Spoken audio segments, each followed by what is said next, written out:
right, Clive. My dad had it all worked out. He'd be proud of you, Mid. His writings may have helped, but this achievement is all yours. Can we catch them? The Iron Yard's one of the largest, fastest vessels ever built. And it won't help she has the wind at her back. Any other ship would be hard-pressed to keep pace with her, let alone reel her in. But this isn't any other ship. This is the Enterprise! And the world's never seen anything like my dad's engine. It certainly hasn't.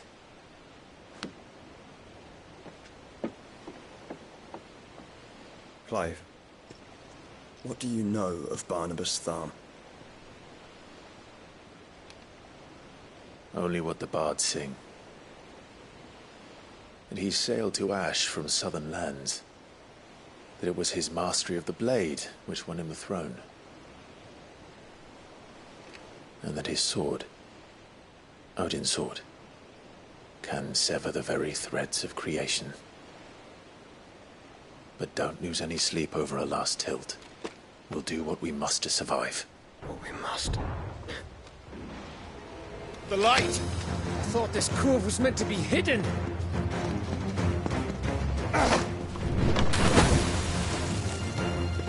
Mid! Company! Eh? We'll hold them off until the ship is ready. But hurry! Bollocks! All hands! Man your stations!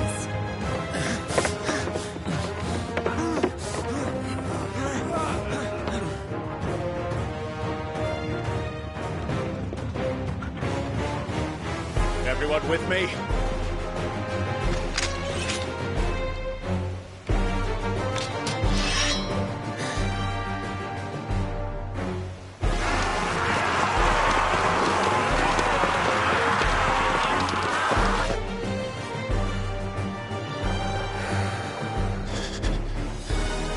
Here they come!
That was easy enough. All right, you lousy lot. Get your asses on board. She's ready to sail. You heard the captain.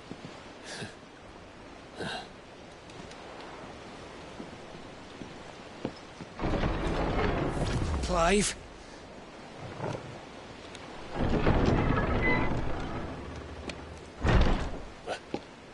But I thought he was... Confounded. Then it is as I feared. Sleipnir is no man, but a creation of Odin.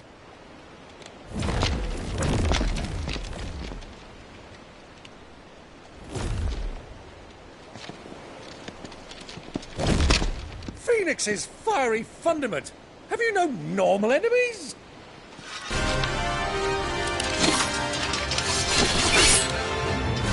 Up for another round? Of course we are. Right, Lord Rosfield? My boy, there was a time people called me the Executioner. Those are my orders. No matter, heads will roll all the same. Mate! New plan! You leave! We follow! Follow? Swimming, are you? Oh, bother me! Weigh anchor! Engine's dead slow ahead!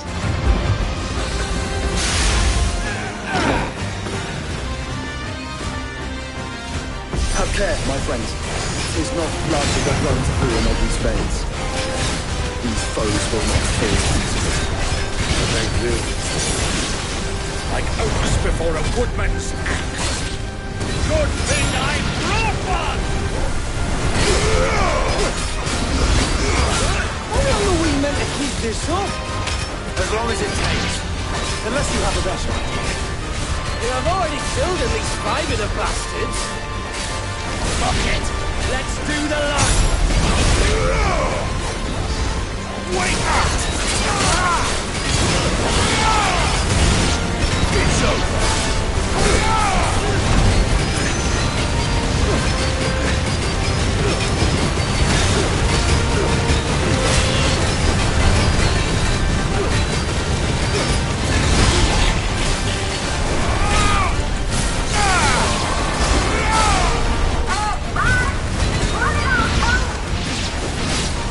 Should we make for the ship? Not yet. Wait for my signal.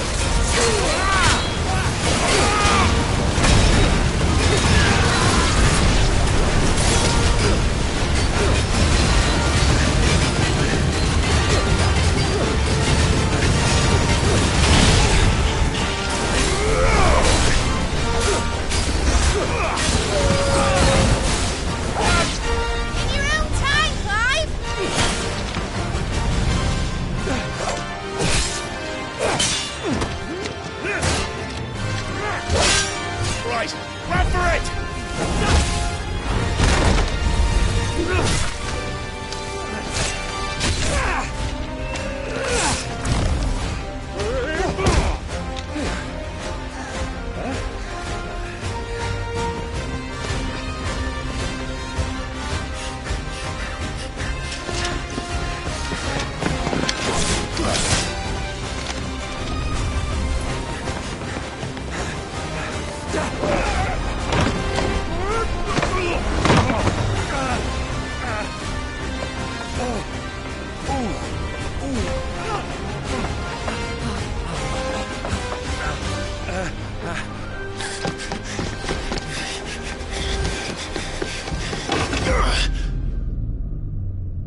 What do you want?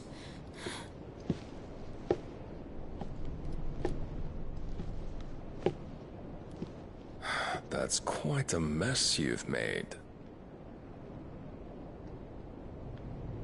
And wholly unnecessary.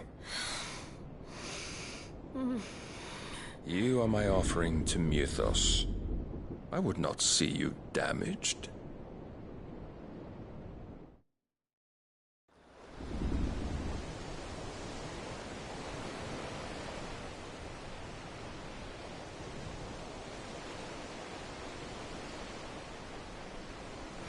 Now back to your stations!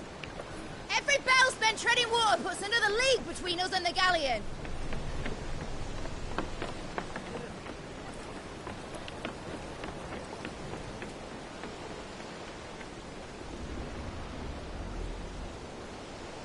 I don't suppose Mid has a spare engine? Since you rose from the grave, my fortunes have plummeted. Are you absolutely certain of this quest of yours, Clive? The foes you face are as terrible as they are numerous. Aye. And they'd have us live and die on their terms, which should answer your question. Ah! You have that same stubborn look as your father did when he set his mind to something. On the battlefield, I am but a single axe. A deadly one, mind, but a single one nonetheless. Yet what you require is 1,000, and I believe my old friend in Brandalar can provide them.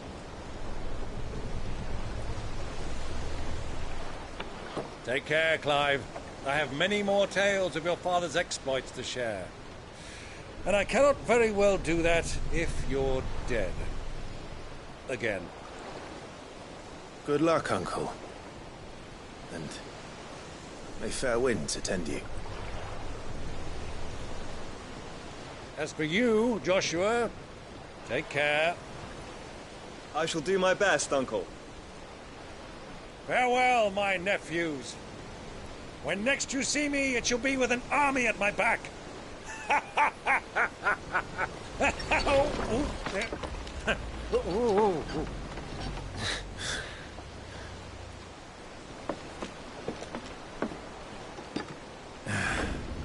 Cheerio!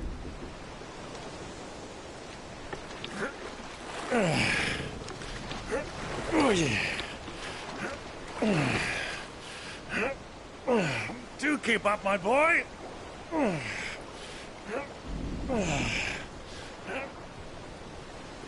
Well, we can't have him showing us up now, can we? We would never hear the end of it.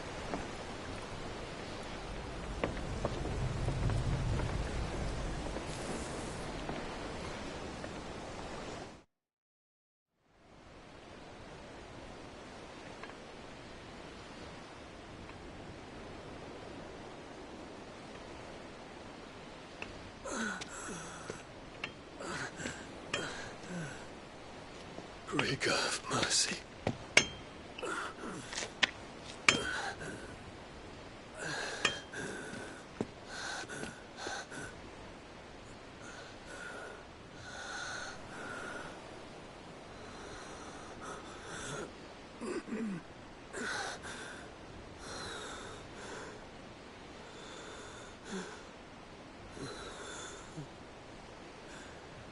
All this.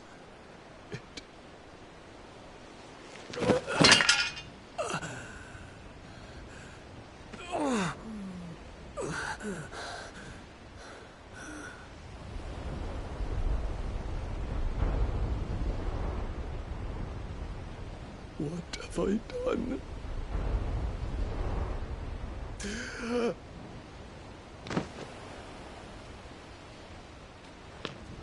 My lord.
and Waloed, but any ship heading north has to round Zemeckis and put through the Narrow.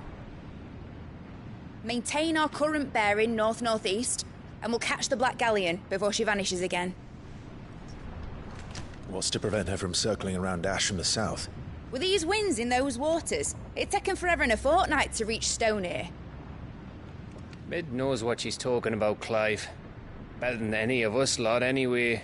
I say we do as she tells. Sails on the horizon. She's ours.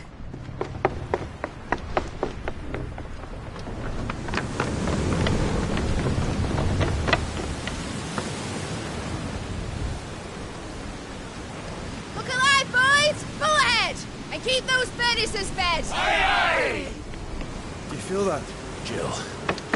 All hands! Battle stations!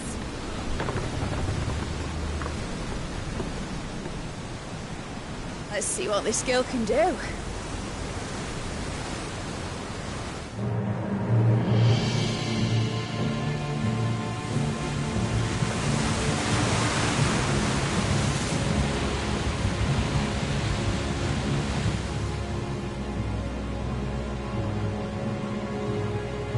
Where one leads, so does the other follow. The bond of consciousness which joins them condemning both to the same fate. Yet my every attempt to strike it from their hearts serves only to tighten its hold.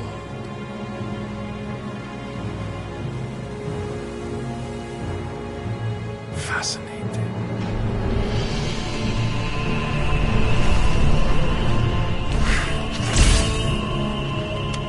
But then, there is naught my blade cannot sever.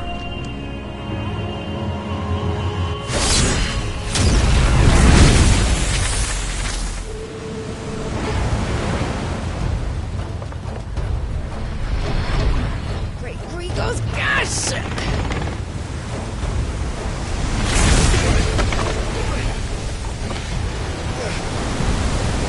Barnabas. Hard a port! Heads down, you brutes! And brace for impact!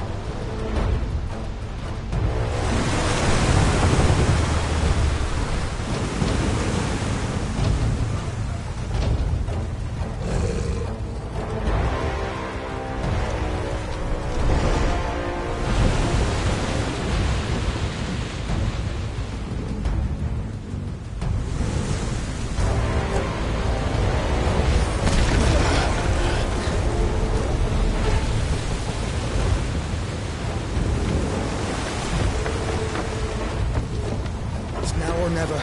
I'll find her.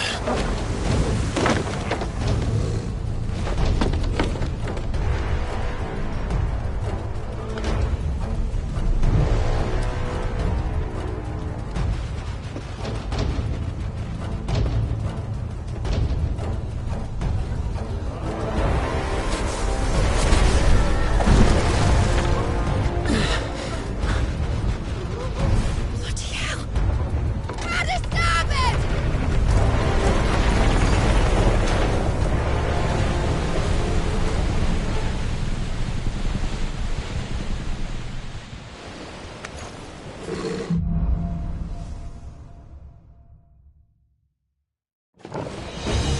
Where did you hide her, Barnabas?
The fight at last. I'm the first on the butcher's bill. We're all going to die.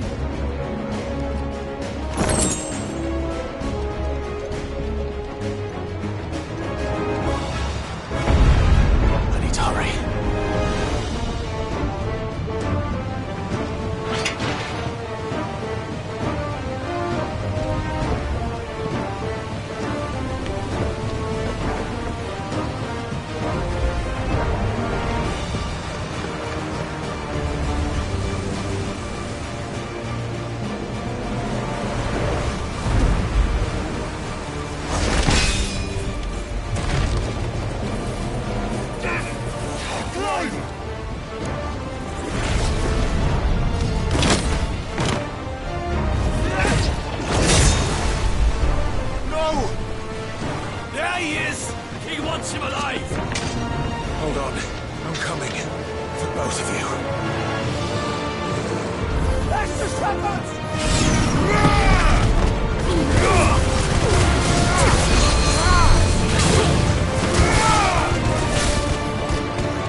battles.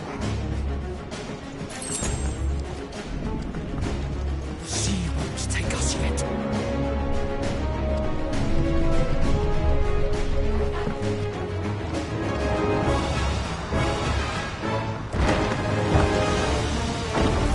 Many of us.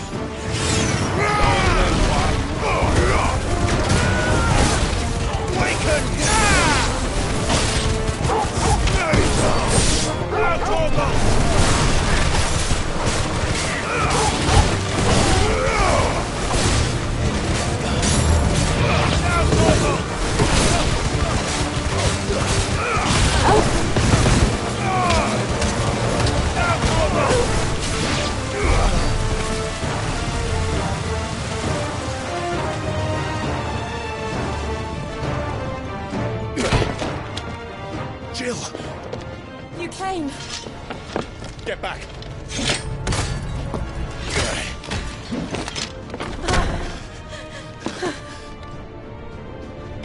Clive, how did you... I'll explain later. Hand!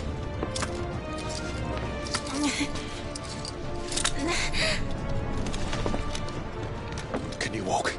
Out of here I can.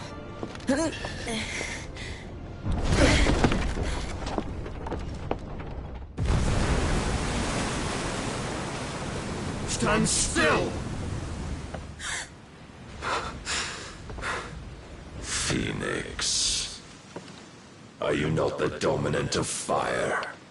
I see naught before me but a guttering flame.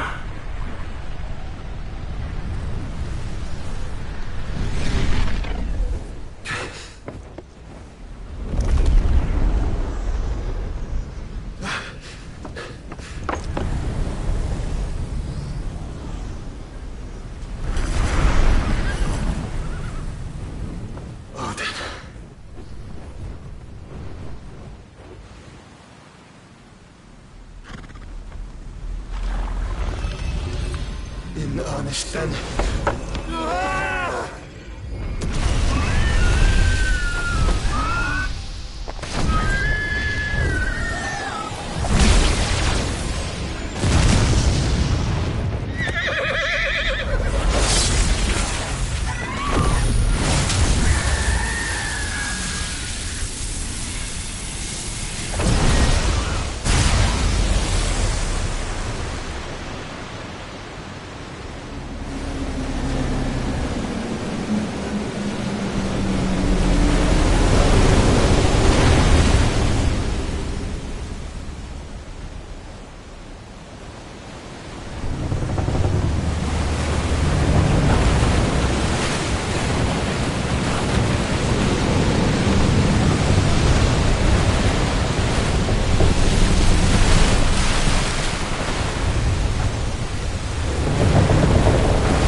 Can you go on?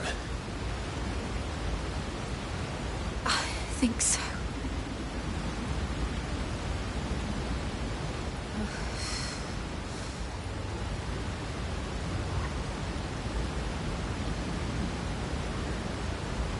But to where?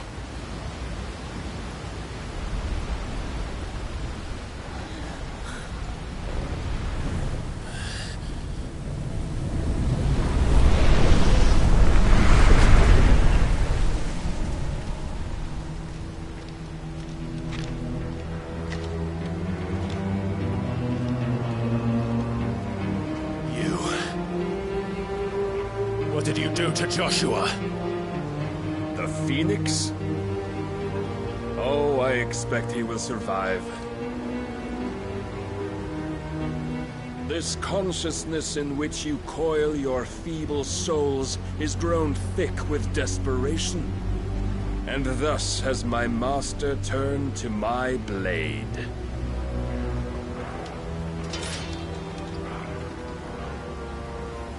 The world will soon be painted in black.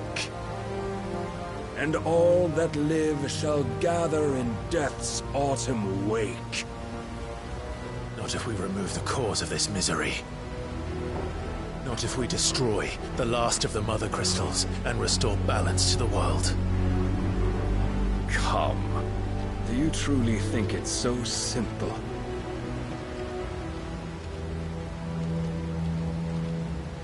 The Blight is inevitable. Not even the Almighty might stop its endless march. Your efforts will avail us naught. Naught, that is, but suffering. You must embrace the truth, Mythos. Accept your place with the Lord. Keep it. As long as there's a chance, there's a choice. Ever led astray by your blind resolve.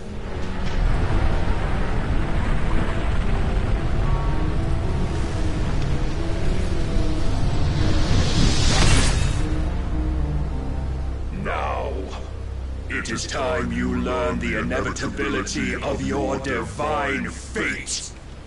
However much it may hurt. Get as far away as you can. Clive, no! Trust me, Jill.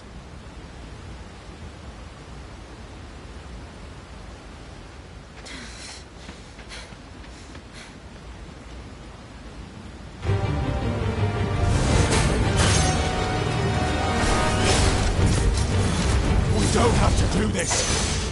Oh, but we do. If only to remind you of your duty.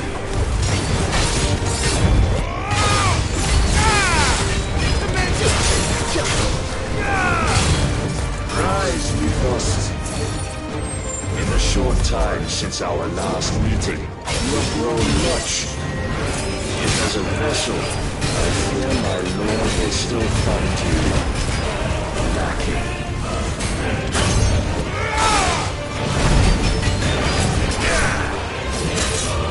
Defend yourself! All this fire and fury, for what? Stopping the night. A foolish notion fed to you by a foolish man. How dare you? You know naught of this world nor of our place in it. If our fates were so easily rewritten, we would all be gods.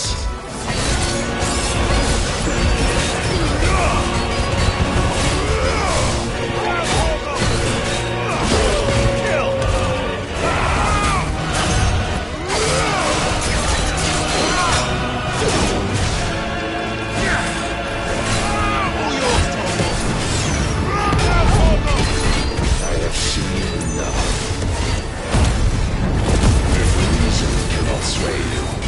There are other means of persuasion that might. Cast your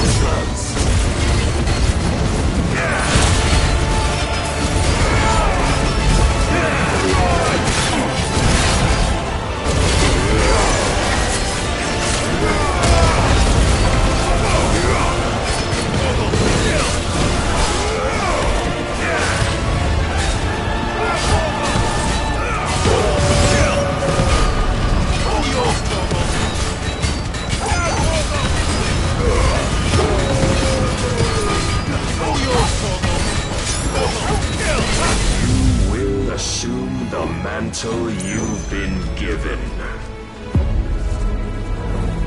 And thus is the light of hope severed.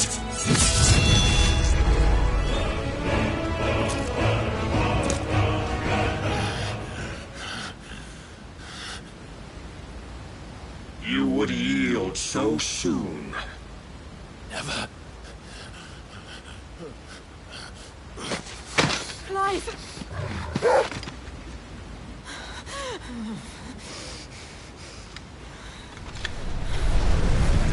See, your iron will weighs you down, dragging you ever further from your purpose. And what is my purpose? Mythos. Who are we? What are the dominants? The breath of the Creator still warm on our lips. We carry his light that we might guide the masses in his name. We are but mighty acts of God. We are more than that. You would be nothing without what he has granted you. The power we wield is his, and yet every time we draw upon it, it wears away at our very being. It breaks us. It unmakes us, that its immaculate aspect might reveal itself. The icon. It is too much for even his chosen few. Apart from you, Mythos. You wield the might of many, yet your body does not answer for its avarice. What are you saying? What I am saying is that we dominants are a means to an end. We were created for you, that you might drink deep of our strength and thereby fulfill your divine purpose. Which is? To feed. As you would know, could you only look beyond the walls of your prison of self-regard. As long as you choose to ignore this, you shall never penetrate my defenses. Still, you may take solace in the fact that you are not alone in your plight. The chains of volition shackle all of mankind, but there is yet cause to rejoice. For the Lord, in his mercy, has taken pity on his flawed creations, and shall see them restored to their proper forms. And what exactly would that be? Why, loyal servants to God. No. Manners, Lord Rossfield? They are men, like you and me. Albeit ones unburdened by the wills that drive our kind to madness. They are pure. They are divine. You mean to turn everyone Akashic? Not turn, Mythos. Turn back. For too long has mankind been led astray by their clamorous wills. It is time they return to a world of quiet equality, where they might once more know salvation. Salvation? And abandon everything we hold dear? We don't need your salvation. We'll save ourselves, and we'll do it on our own terms. Not yours. And not your gods! With every defiant expression of your will, the tighter the chains of consciousness become. But perhaps that fact may be put to use.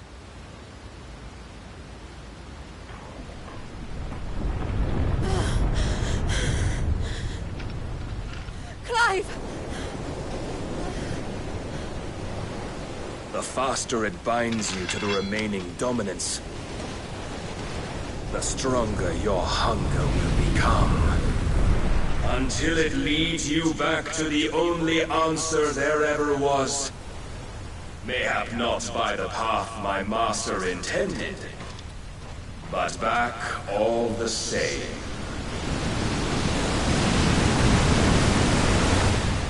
Ash is not far.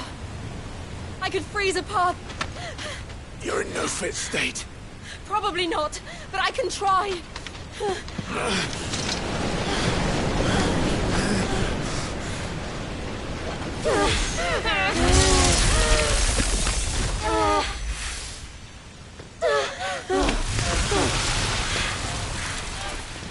Don't look back!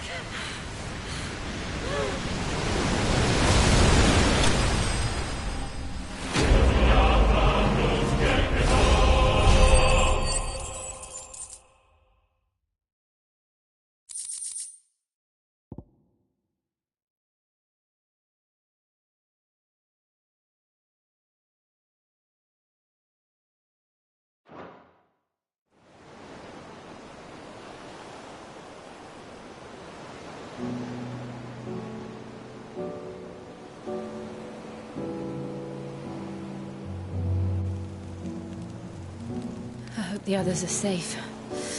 The Enterprise was clear of the gap when we fell. They made it, Jill. And they will have seen the ice, where it led. We need only wait till dawn.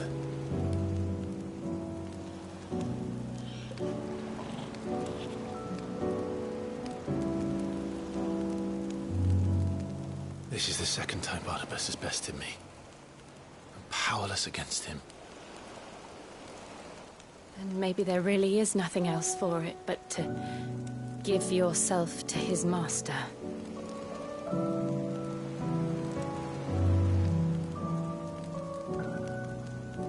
Only you won't do that. The Clive I know would never do that. So you believe? But do you really know me? If what Barnabas said was true, then I'm more monster than man. And each time I summon the flames from within, I burn away the things that make me who I am. Do you, though? Think of what you've used that power for. Of all the people you've saved. It doesn't matter how or by whom it was granted, only how you choose to use it. And you've chosen to use it for good, haven't you? I've also used it to kill. What if that's my purpose? What if it's all I'm good for?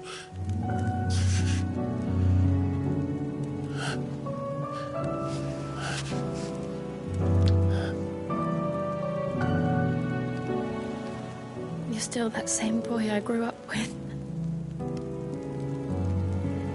Always so eager to save everyone around you, and yet always so alone. Because you failed to realize the one thing that needed saving most of all.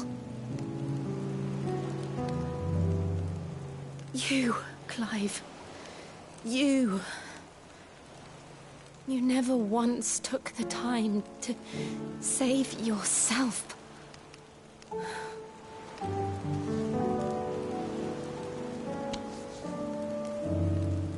Myself? I think I might be beyond saving. No one is beyond saving. Provided they want to be saved. You fight to survive. And you survive so that you may protect those you love. It's what you do. What you've always done.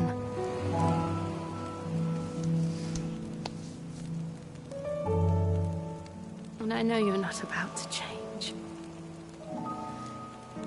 So I'm going to help you. To give you what you need to protect us all.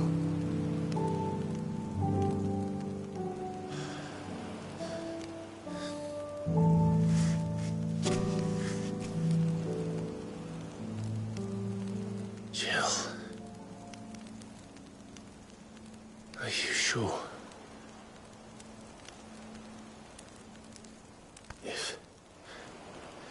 If this is what you want, then...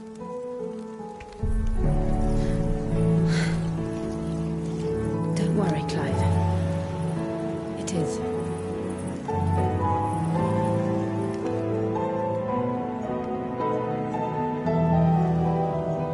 This burden I'll give you the strength to bear it alone. But I'm not alone. These burdens I carry, my sins, my pain, my sorrow, I see now that they are all a part of me.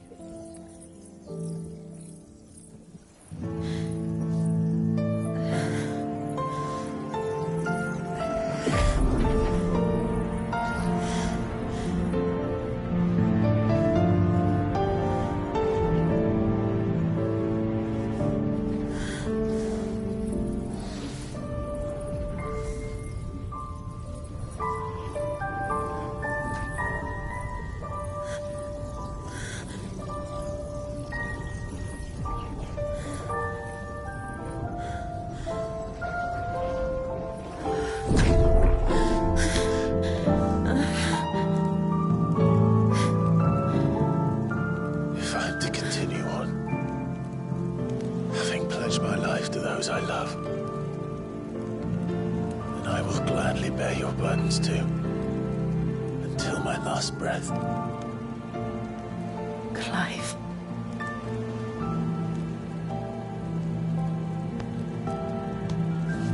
I promise you, Jill,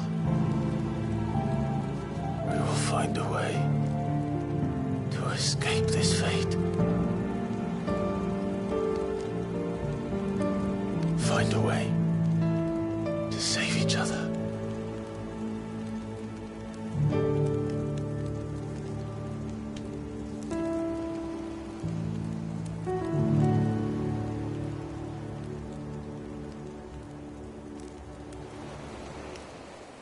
That we might one day look upon the moon again, together.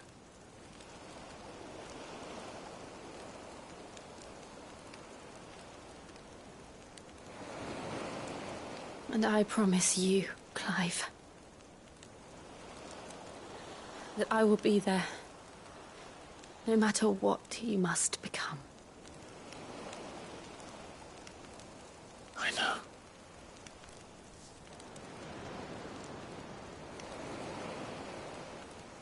I never thought a smile could bring me so much joy.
What of Barnabas?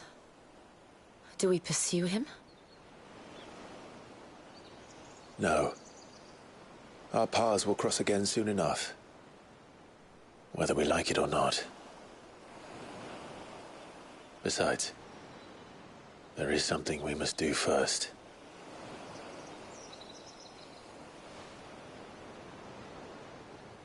Of course.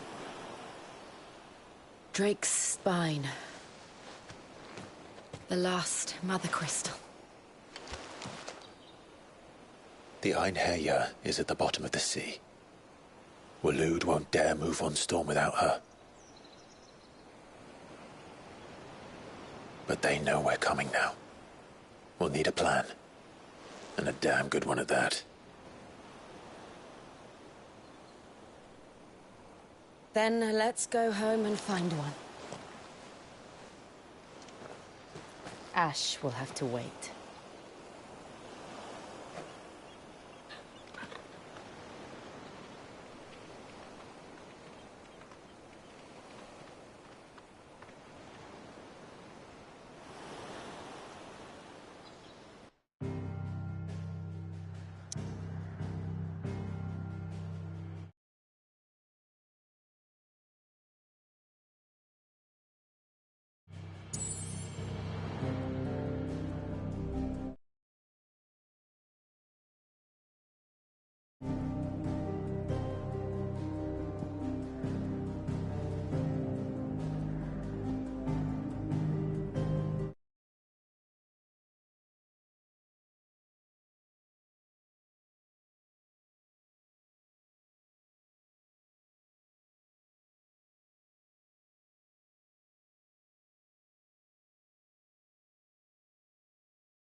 Mid says Odin split the sea in two.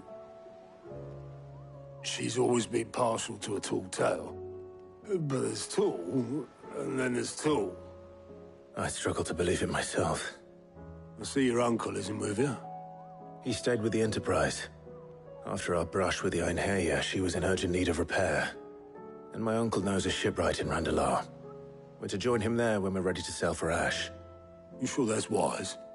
Last I heard, the place was still overrun with Akashic. Show me a city where that isn't true. Ultima's plague is spreading. We're running out of time, aren't we? We've done our best to shore up that hideaway. But I doubt a few planks will stop what's coming. Still, we'll keep at it. Every little helps, I suppose. Let's hope so.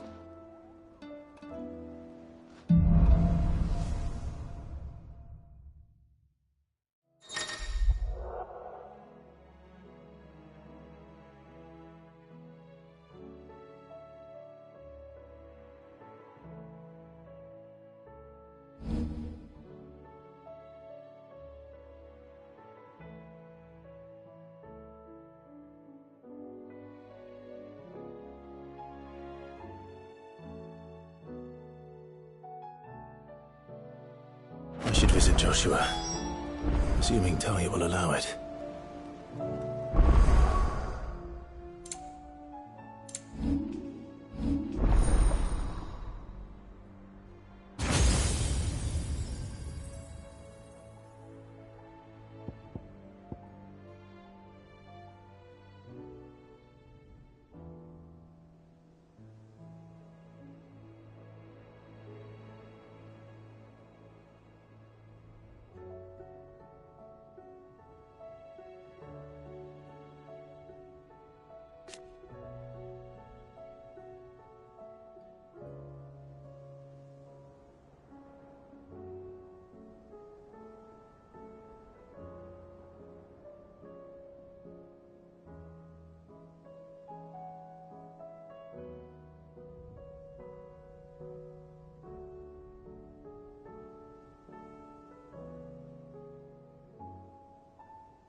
You need anything, you just ask.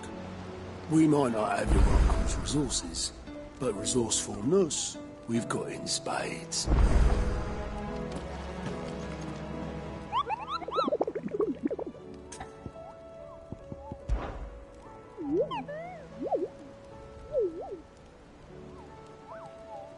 Through Orcish lands.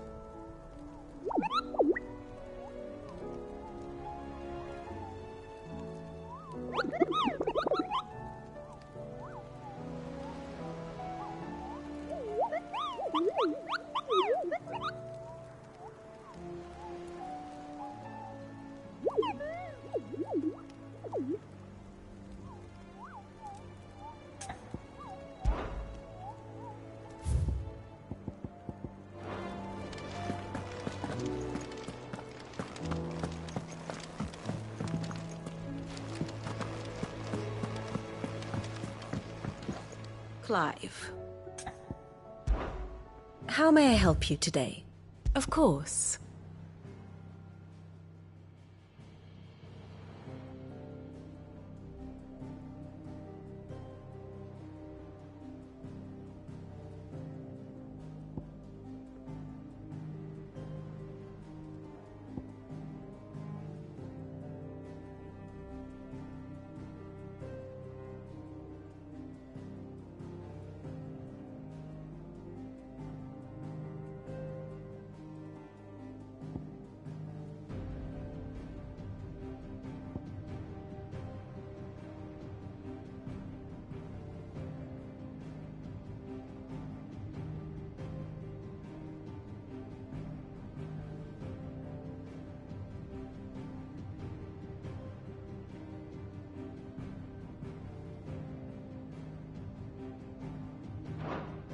One must understand one's place in the world.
Thus ends today's lesson.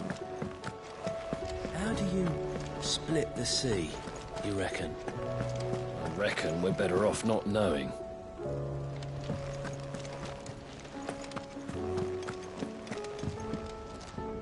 Heard the bad news then, did you? What bad news? About Dravost. Blackthorn's old haunt. With the forge and all that. Well, anyway, the mines just down the road from there are spewing at Aoife like no one's business. And the village? Safe from the flood for now, but they've got other problems. Akashic.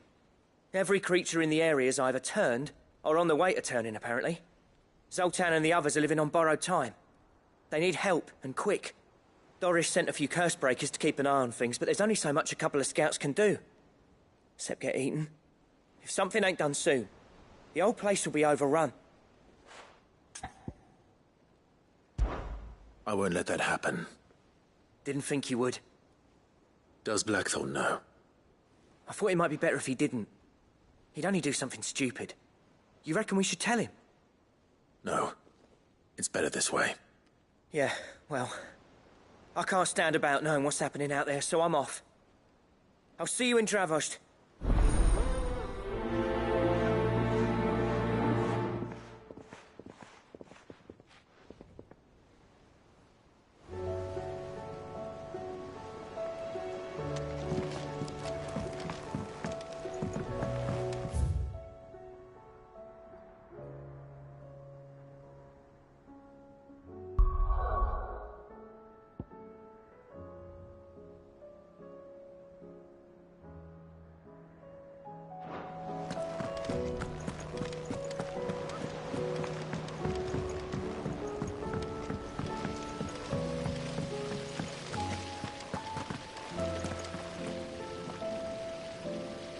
Then again, why settle for low-born chaff when we've honest-to-goodness royalty right here beneath our roof?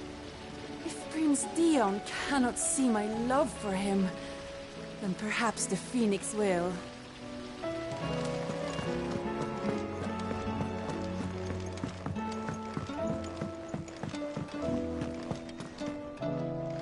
So, she don't need sails or oars, but she's still the fastest ship on the sea?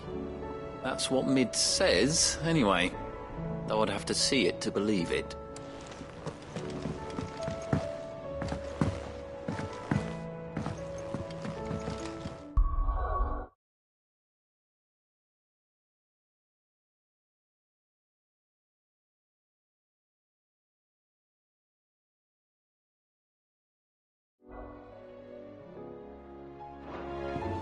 With Canva in the hands of Akashic, we'll need to find another port.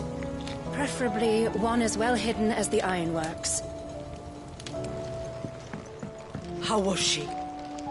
The Enterprise, I mean. Ah, Sid. Just the man I was hoping to see. Did you have a mo? Don't tell me. You need more bomb ash. Oh no, we still got plenty of that left. I'm working on bringing another one of the Chief's designs to life. This time, it's a new smelter. It's got a reverberatory hood over the top for additional thermo amplification and a system of reciprocal recirculatory regenerators that let's just say it gets very blimmin' hot. A heck of a lot hotter than anything Blackthorn's got in his forge, that's for certain. Only mithril engines get hotter, and you can't chuck ore in one of them and get metal out the other end. Trouble is, we won't be able to make out of any old rubbish neither. We need the good stuff. And I hear you once helped Helena get her hands on exactly that. Any chance you could help me too? If it's for the good of the hideaway, I'd be happy to. Oh, it is. I promise you. So, what exactly is this good stuff you need me to find? We've got a couple of examples here. Spherical echoes, we call them. More fallen materials. So this smelter is similar to the mithril engine in more ways than one. That's right. They're a bit like the thermal helms. Fallen ceramics deal with heat like nothing else, see? And what's more, they're directional, transferring heat from the inside to the outside. But these things, they're all outside. If we line the hood with them, they'll reflect the heat right back into the furnace. We've collected as many as we can, and I know where we can get the rest. Trouble is, they're all watched over by their bigger, uglier cousins. So you want me to visit some ruins, destroy some echoes, and bring back the spheres they're guarding? That's it in a nutshell, yeah. We're only 3 short, mind. And we know exactly where they are. There's one up Amber Way, in that ruin that they call Lost Plume, and another in the Silent South, over in Dalmekia. Last one is in the ruins of Advent, which is in the Empire. All right then. Wish me luck. It'll do. I'll be keeping all my fingers and toes crossed.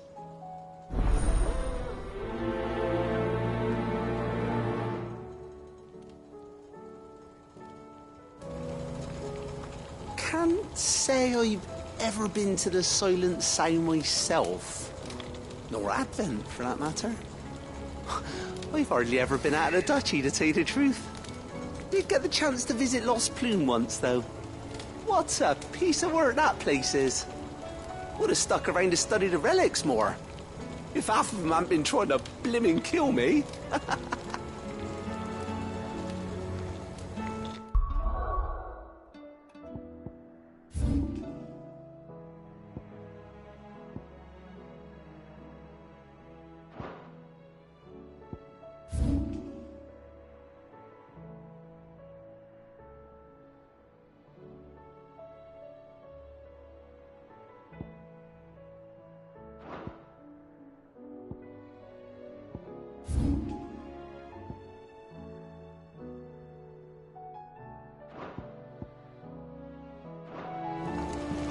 With Canva in the hands of Akashic, we'll need to find another port. Preferably one as well hidden as the ironworks.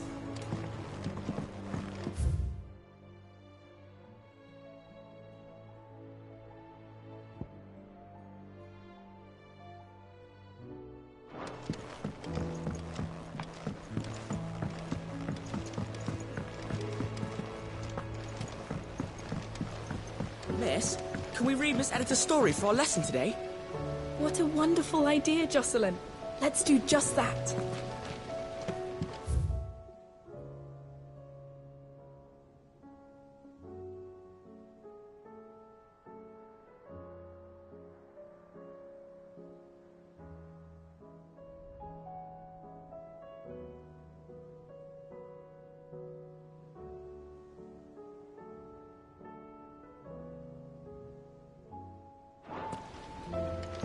Finally finished the book I was writing. You're welcome to read it, if young Jocelyn hasn't already defiled its pages with his infernal scribblings. Canva lost? It can't be true. I'm sorry, but the report was clear. The scouts found no survivors.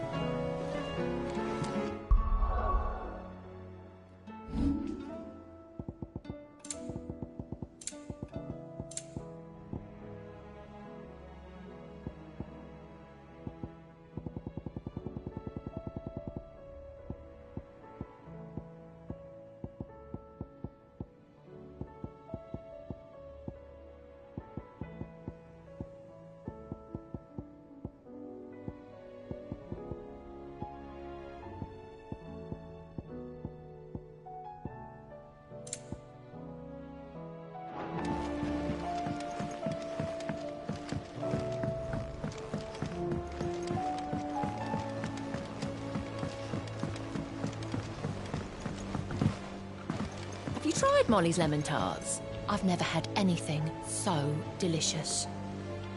I should be so lucky. They're all in Tet's belly before they've even had time to cool.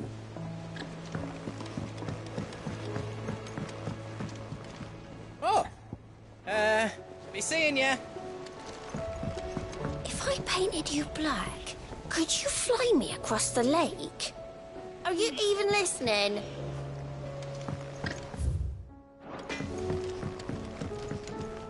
Trouble with your gear, or... Yeah. The weight of all that shit.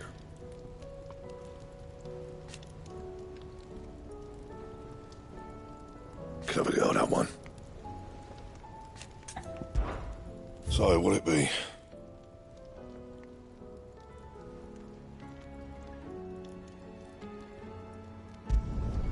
No scratches, all right?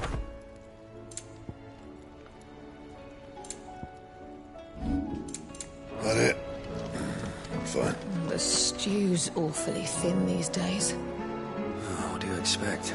Farmers are abandoning their fields and traders their roots. Most of what we have now comes from here in the Hideaway.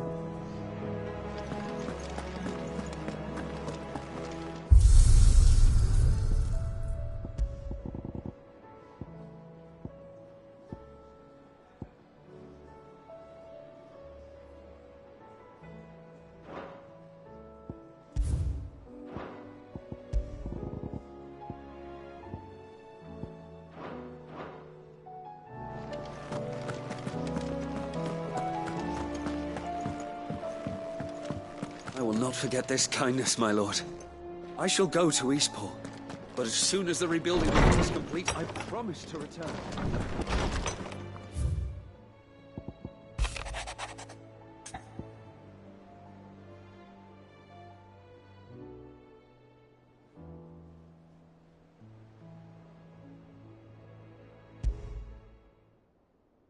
There's no way of knowing if Doris will confide in me, but I can speak to her at least.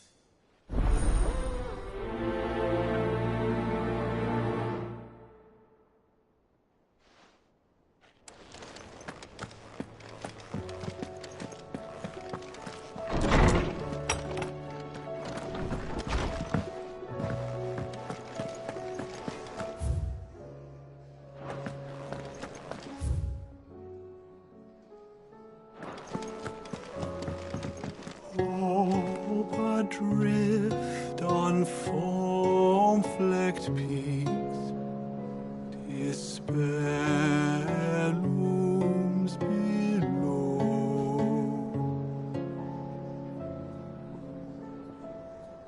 Yet in the dark, a flame is sparked that warms us in its glow.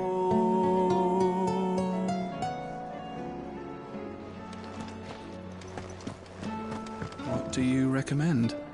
A shirt. This is a tavern, not a brothel. Welcome back, Sid. Don't be a stranger, Sid. Aye, it's a dangerous world out there. Go on, then. Do us proud. Sid! How about a round for us little people? Hush you. That man doesn't owe you anything.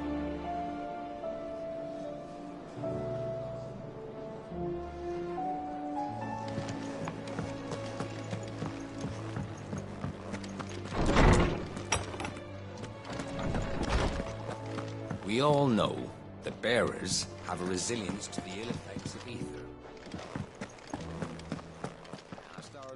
Good morrow to you, my friend.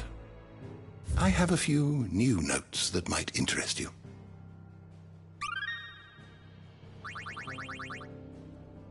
If you have a question for me, I should be happy to answer it.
Did you learn everything you needed?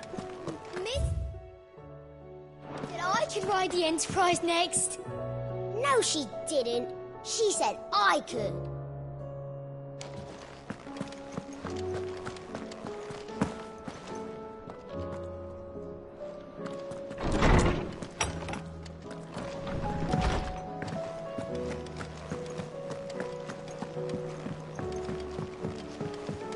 Come back.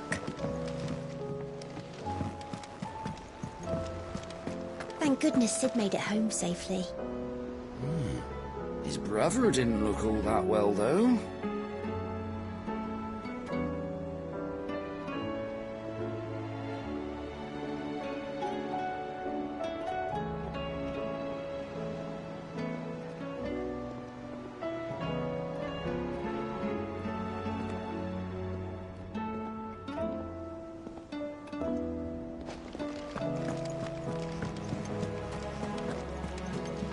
Covered in nicks and lumps, the lot of them. It's a wonder they can still walk. It's a wonder they made it back at all. I heard Odin was there. I suppose you've got quite the tale to tell. But I'll let you get some nice warm stew in you first, before I go bothering you for the details.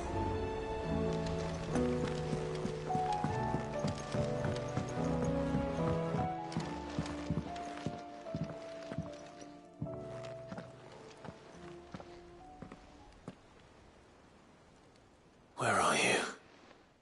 Can I help you, Sid? I'm looking for Doris. Is she here?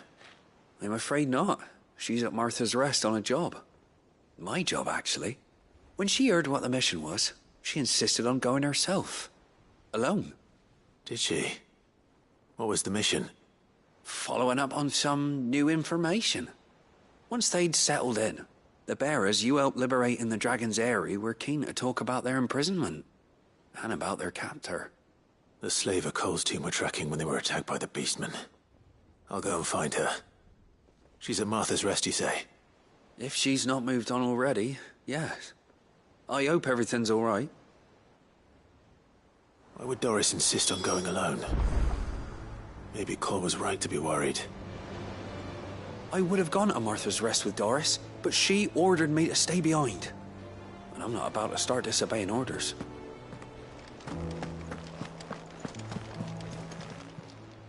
Fancy a look at the list, do you? Here you go.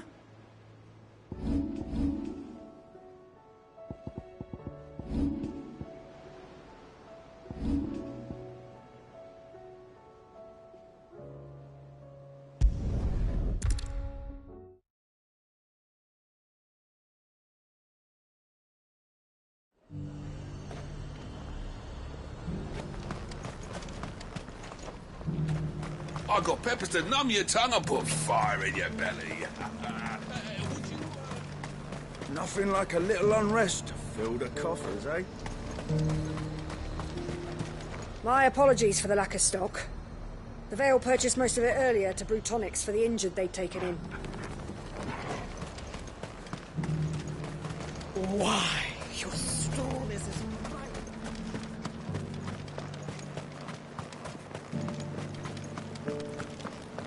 There were ghosts at the gates not days ago, and now you'd have us believe they're just gone?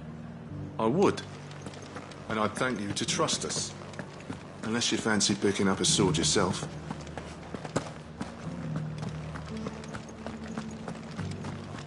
You needn't fret. The creatures have been dealt with. Those things I said before. So many were injured. Only by the grace of the goddess did so few succumb to their wounds. I'd say it was more the grace of the Dame, but helps help.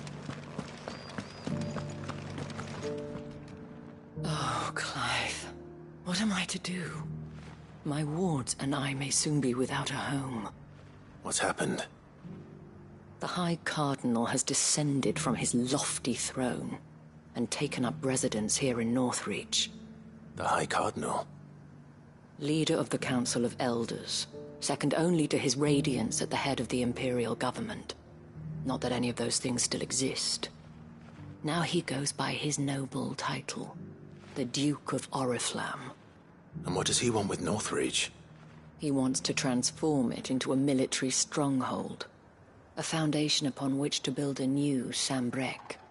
He's already secured the support of the various army remnants, with promises that they shall be afforded the respect they deserve in his empire. One built on the confiscated property of the people. He would rob the populace to pay for it. Believe me, I have used every means of persuasion to discourage him from this folly. But for whatever reason, he will not listen to me. What does Captain Philippe make of this? When the town was under attack, it was him the soldiers rallied around. Couldn't he use that influence again? How? By speaking out against one of the most powerful men in Sambrec. A man whose stated aim is to revive the empire Philippe's comrades swore to serve, and to improve the soldiers' lot within it. The captain can offer them a regular supply of gruel, and an occasional trip to the Vale to help them forget the terrors they face each day. The Duke offers them a vision of strength and safety. No.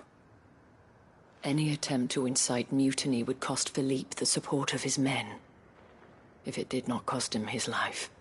But given the mood around town, mutiny may yet be unavoidable. The people have little appetite for further deprivation, least of all when it serves only to elevate others. Who could blame them? Clive, would you appeal to the Duke on my behalf? For your services to Northreach, you have the respect of the soldiers, and they will take you to His Eminence if you ask them. And unlike Philippe, no bonds of loyalty prevent you from speaking your mind to the man. Well, will you try? You could hardly fare any worse than I did. I'll see what I can do. Thank you, Clive. Tell me then, where will I find this Duke of Oriflamme? In the garrison? Overseeing the troops, yes. All right. Wish me luck.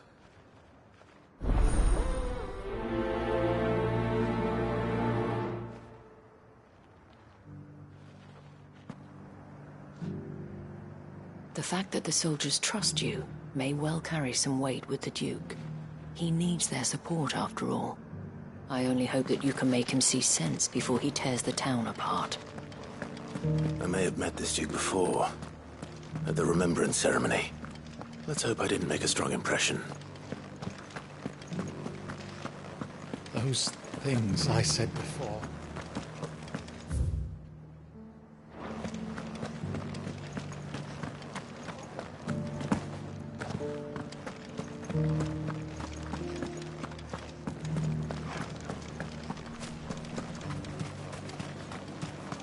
I left everything. As long as you remain, the Vale will see to your needs. Where am I to go? You don't have to go anywhere. The Dame will see you taken care of. Halt! Oh, sorry about that. You're the Dame's man, aren't you? You got some business with the captain? No, actually. With the Duke. I was hoping I might be able to speak with him. We're under orders not to let any civilians pass. But you should be all right. His Eminence has heard all about you and your heroics. Wait here. I'll go and ask.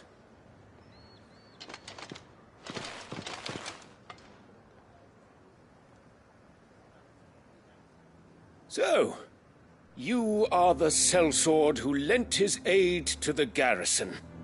The Empire owes you a debt, and I shall see it repaid. But tell me, is it wealth that you seek, or favor? Neither, Your Eminence. I thought only to inquire about your plan to turn Northreach into a stronghold. Ah, I see. You are worried the expanded garrison will render your services redundant. Yet you needn't be. A proud fighting man like yourself shall always have a place here. Pride of place, in fact. For too long has the contribution of the noble soldier been under-reckoned. But no more. For it is they who shall see the Holy Empire rebuilt, beginning right here in Northreach. Why here, Your Eminence? The town has been fortunate enough to escape largely unscathed from the recent troubles. Her defenses are sound, and her garrison well prepared. Which is more than can be said for Oriflamme or Twinside. The Empire wants for a capital, and I believe Northreach to be the perfect place. With Caer Norvent as her citadel. Once we have seen to the refortification of both the town and the castle, we need only build a wall around both to create a city that would be the envy of the twins.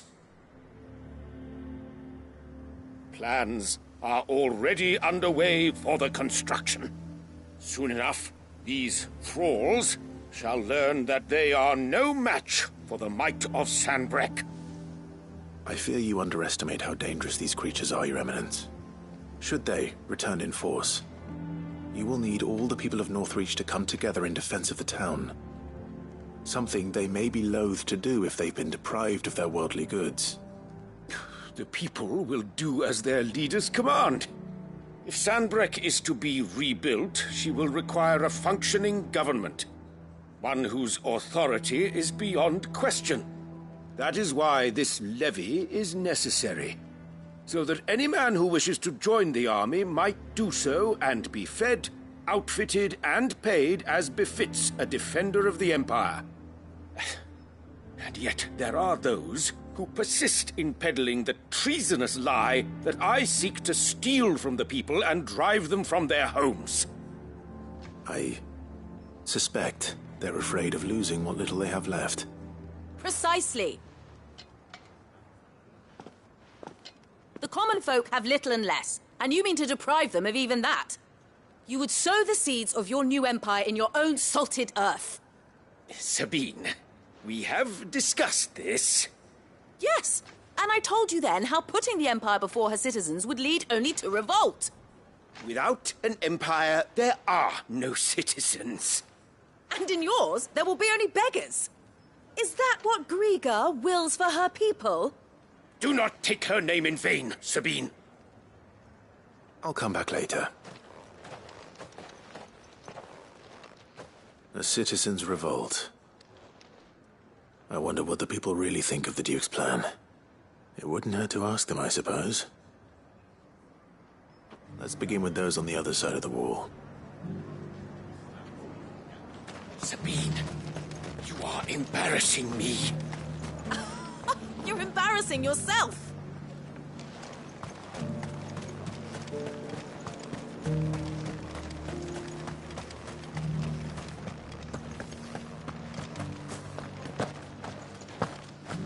The legionaries lay limp and long. You needn't fret. The creatures...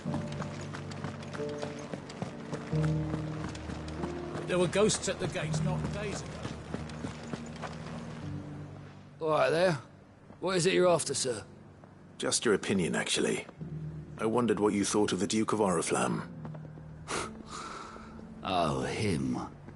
Not much. None of us traders do. It's thanks to nobles like him that we had to set up shop this side of the wall in the first place. Couldn't have the rabble getting any closer to the holy capital, could they? And now he's trying to drive us out completely, threatening to take everything we got from us if we don't clear off. If the dame said she wanted him run out of town, I'd be straight through that checkpoint, tar bucket in hand. The Duke might have soldiers at his beck and call, but us common folk follow the dame, and no one else.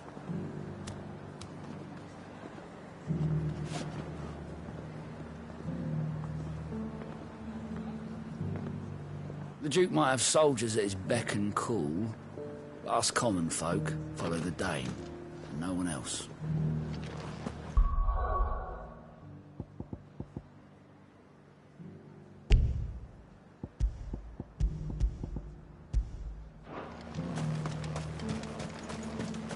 I got peppers to numb your tongue and put fire in your belly.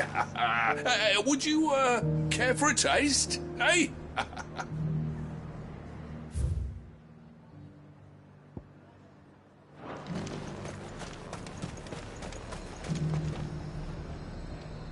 I've been hearing a lot of talk about a certain duke. Nothing good, I'll wager. Going around acting like he owns the place. And with hardly a word to the dame. This is her town, not his. I take it you'd rather she was in charge. As far as I'm concerned, she still is. Just need his eminence to sod off back to Oriflamme. The dame actually cares about this town, unlike the duke. He's only interested in picking our pockets to line his own. Why?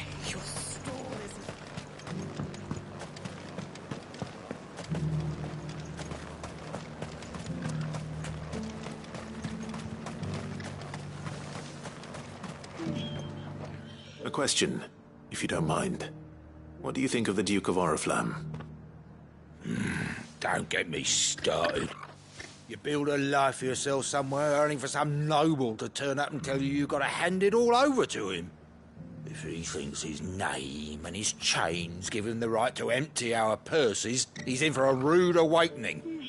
We'll do whatever it takes to keep what's ours.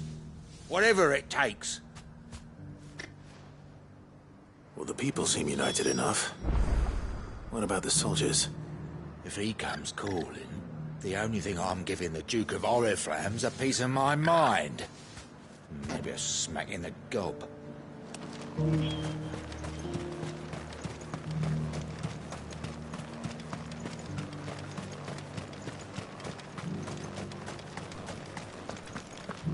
But there were ghosts at the gates not days ago.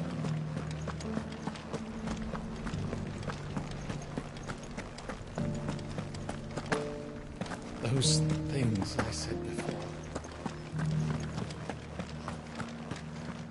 Excuse me, do you have a moment? I wondered if you'd mind sharing your thoughts on the Duke of Oriflamme. Well, he's made a lot of enemies coming in the way he did. But I mean, look around us. You can see the state the realm's in. The traders might not like having the screws put on them, but if they volunteered a few more of their hard-earned gil before things got bad, maybe they wouldn't have to. I think the Duke's got a point when he says rebuilding the Empire's the best way of making sure we're all protected. And if that means people who don't know one end of a sword from another have to make way for those who do, well, that's just how it goes. I mean, it'd be nice if we could all do whatever the hell we wanted and not end up being torn to shreds by a swarm of fiends. But we can't, so we've got to make sacrifices. Just like the Duke of Oriflamme says.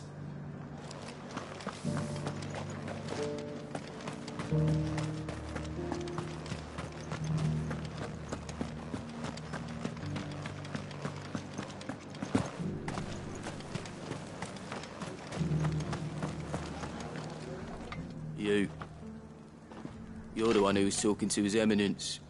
On the dame's behalf, yes. I was trying to persuade him not to take the people's goodwill for granted, but it seems my words fell on deaf ears. What do you think of his plans? I'm a soldier, mate. He tells me what to do, not the other way round. Listen, I've got nothing but respect for the dame, but I've got a family to look after. That's where my loyalties lie, not with the town or the Empire, but with my wife and children. If the Duke can get us the men and the equipment we need to fight off those blue-skinned bastards, I don't care how he does it. I wouldn't be here today if it wasn't for the dame, but I'm with the Duke on this one. If turning this place into a fortress is what it takes to protect my family, I'll do it. As long as you remain, Sabine, you are embarrassing me. I hear the Duke of Oriflamme plans to turn this town into some sort of fortress. Do you think that's a good idea? It's not for me to say. All I know is that unless the Emperor orders me otherwise, His Eminence's word is law. Look, no one likes all these taxes and tariffs, but empires don't come for free. Once Sanbreque is back on her feet, we'll all reap the benefits. Let's see what Philippe makes of all this. What the common folk don't understand is, this is for them too. Either we turn the Empire back into a force to be reckoned with, or we live in fear the rest of our lives.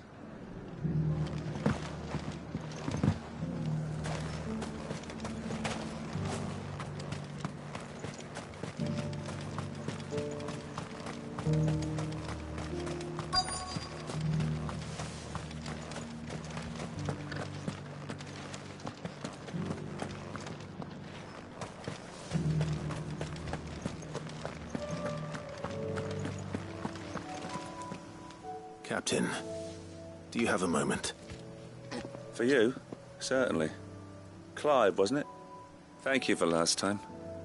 How can I help you? I wanted to ask you about the Duke of Oriflamme. Do you intend to go along with his plan? But to tell you the truth, I'm in two minds. It's my sworn duty as a captain of the Imperial Army to obey his orders. But I can't say I agree with him. Philippe, I remember you saying that you became a soldier to protect the people you loved. The Dame included. That's right, I did. Well, she doesn't agree with the Duke's orders either. She thinks they could tear Northreach apart.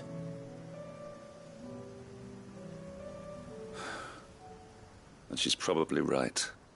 Thank you, Clive. I know what I need to do now. Protecting the people I love is what matters. Doesn't matter how. Well, duty calls, so I better go. Thanks again.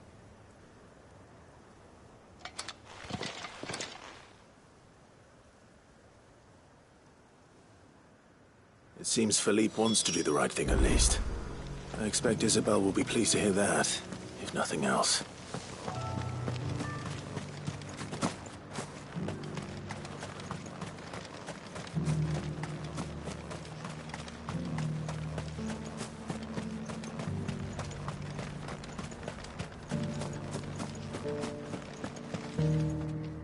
Ah, Clive. How did you fare? Were you able to speak with the Duke?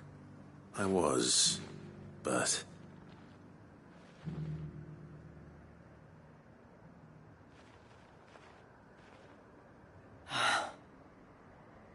So Northreach is to be a fortress after all. Well, it will certainly help to hold back the thralls.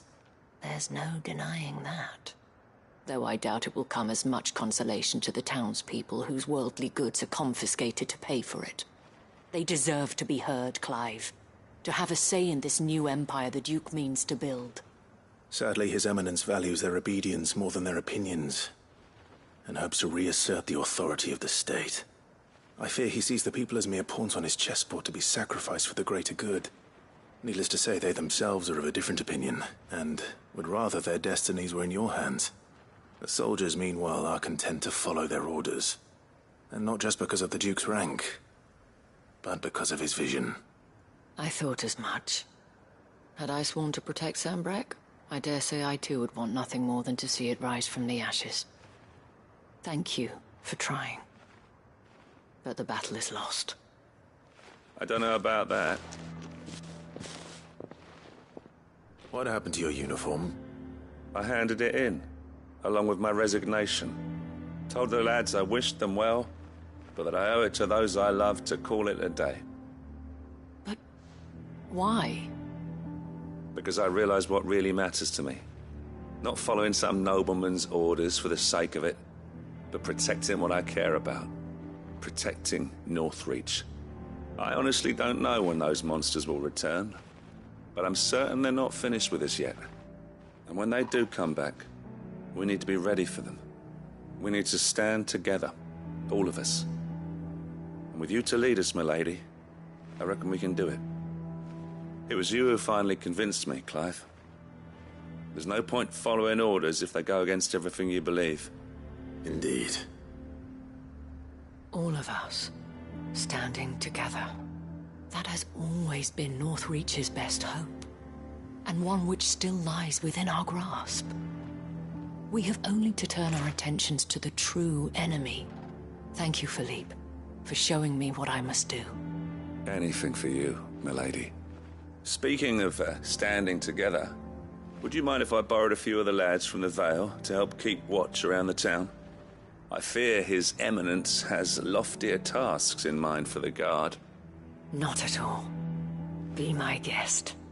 Wouldn't be the first time.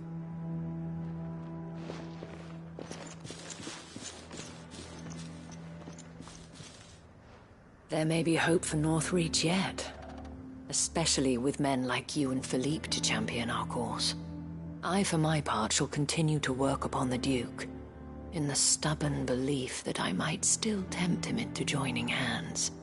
But I suspect I shall have to call upon your aid again. Until then, Clive. Until then.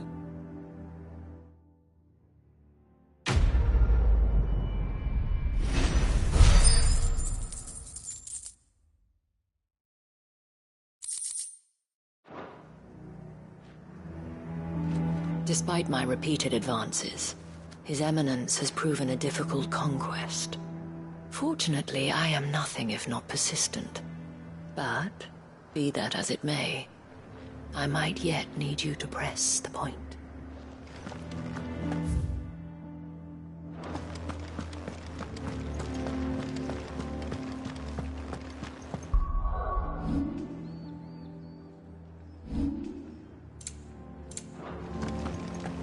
Those things I said before.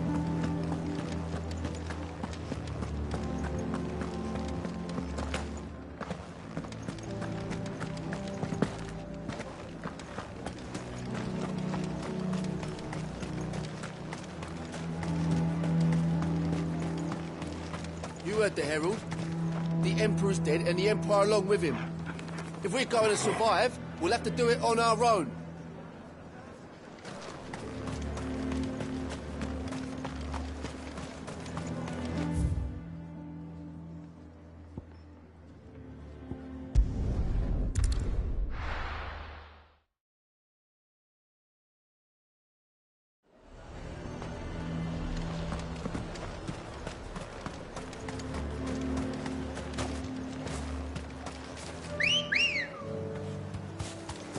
Let's go.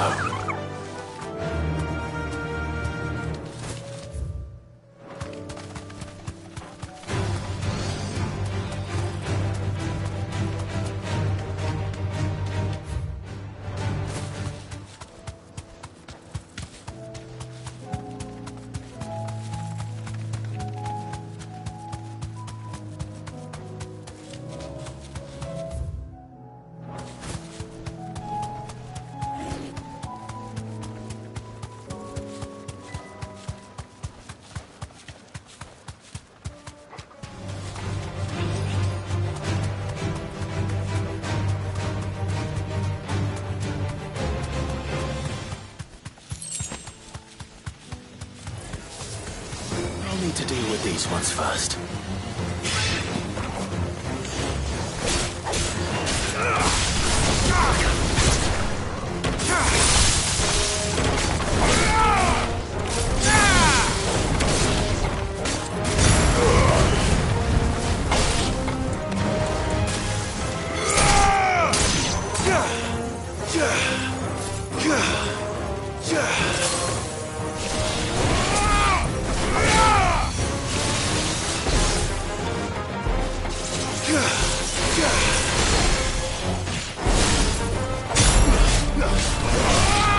It's over!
find this spherical echo.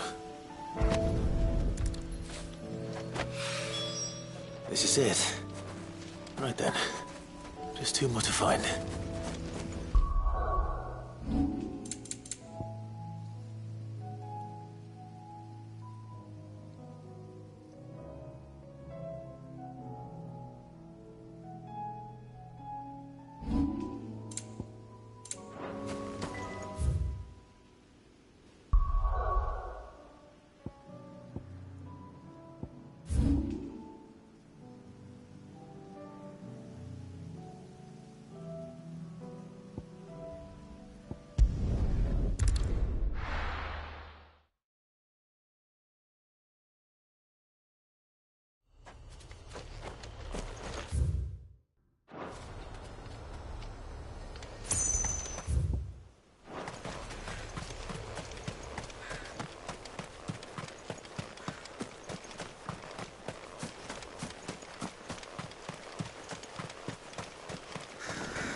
To me, boy! I'm hurt, Torgal! To me, boy! You're finished!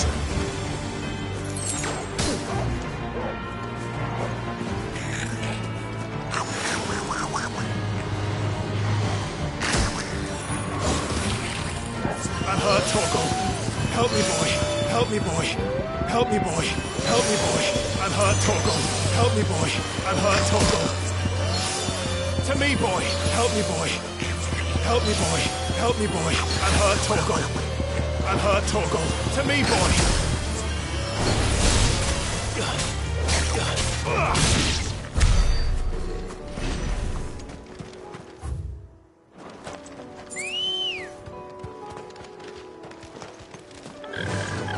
Fly, Ambrosia!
Be safe.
good.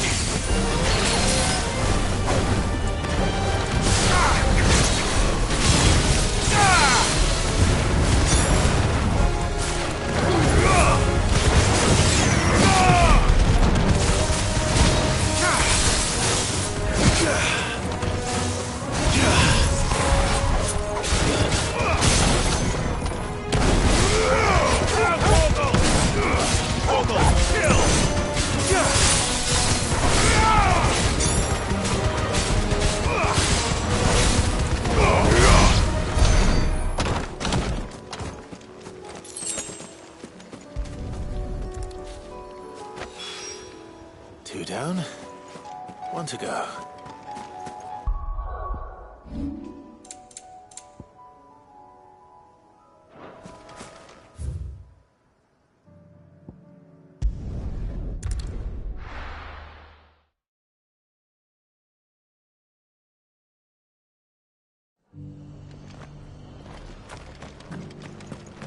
Dora should be somewhere nearby. Assuming she's still here. The Guardians of the Flame were true friends to the rest. They fought our enemies, manned our barricades, joined us on our patrols. Now they're gone, I suppose it's back to double shifts.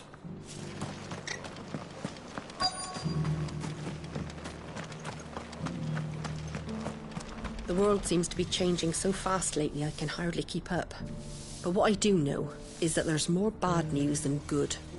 You can tell that just by looking at people's faces. Want to know how to tell if the world's going to rack and ruin? Look for busy bladesmiths. I've got greens of all shapes and sizes. Colours too. Mostly green though.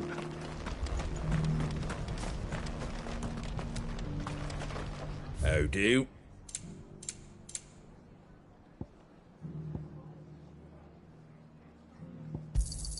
Thanks very much.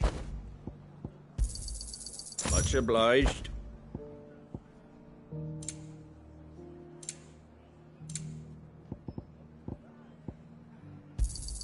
Thanks very much. Just because the heavens have gone to rack and ruin, it don't mean we have to. Now, let's get this stall set out. It doesn't still hurt, does it? Oh, 1,000 Akashic jaws couldn't hurt me. I'm a son of Rosaria, after all. A born survivor.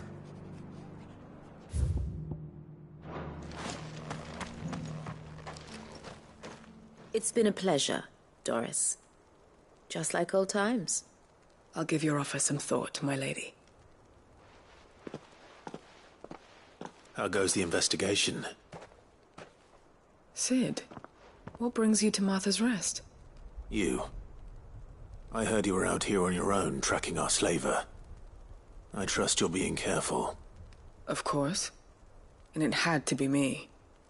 The bearers from the Dragon's Eyrie confirmed a long-held suspicion of mine that the slaver we've been tracking is an old acquaintance. She's no fool. If we'd come in force, she would have spotted us straight away, and then vanished without a trace. That was her just now, wasn't it? So, was it a fruitful reunion? I'd say so. She tried to recruit me. Seems her time in Rosaria is coming to an end. She's abducted bearers from across the region and is looking to smuggle them back into Sambrec. After her brush with those beastmen on the road to Northreach, she hired herself an Imperial escort, which she wants me to join. She's dangerous, Sid, but I think I can stop her. Then I'm going with you. I'll take care of the escort. You can see the bearers to safety. Where are they? The Baum Archers, soon to break camp. You go on ahead. I'll follow once I've sent word back to the hideaway.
She asked me to join her at the Bow Marches.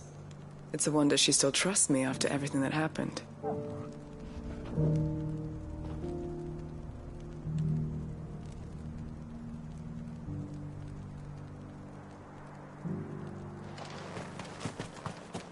It doesn't still hurt, does it?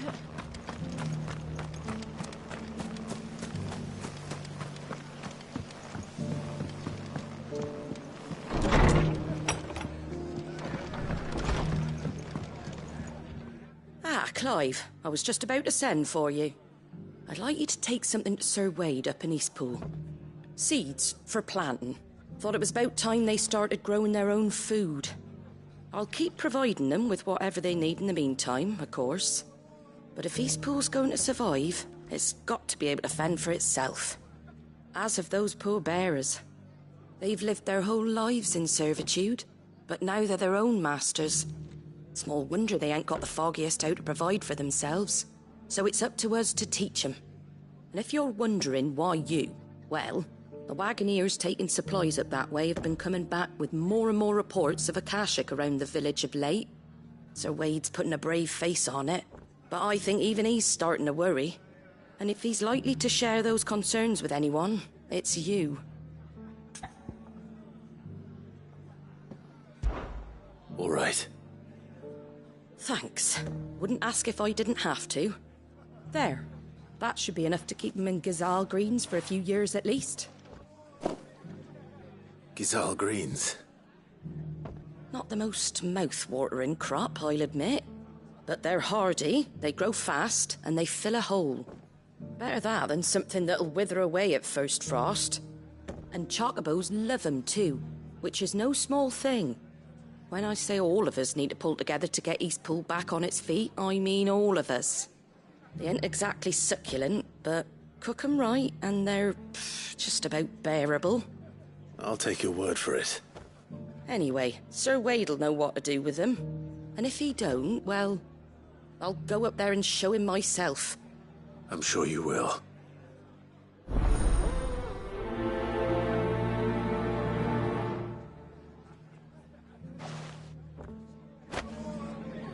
Get them Gazal green seeds up to Sir Wade in Eastpool, would you? And while you're there, ask him what the situation is with the Akashic over that way. He might actually tell you the truth.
Good.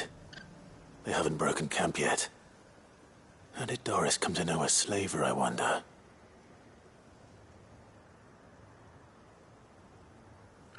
We've waited long enough. She's not coming. Ready the bearers. We're leaving. Back to civilization, is it, Mom? With all haste, lest any of you lackwits start talking like these feckless bumpkins. I presume your men are ready. We've suffered too many delays as it is. Any more and I'll be docking your pay.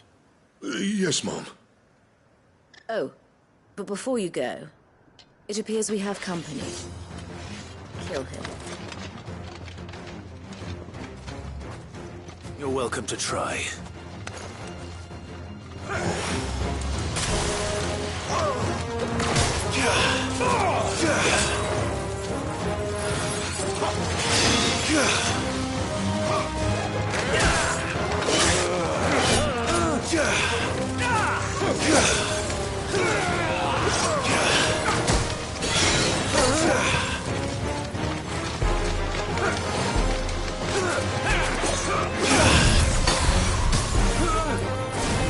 Find how.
So much for your escort.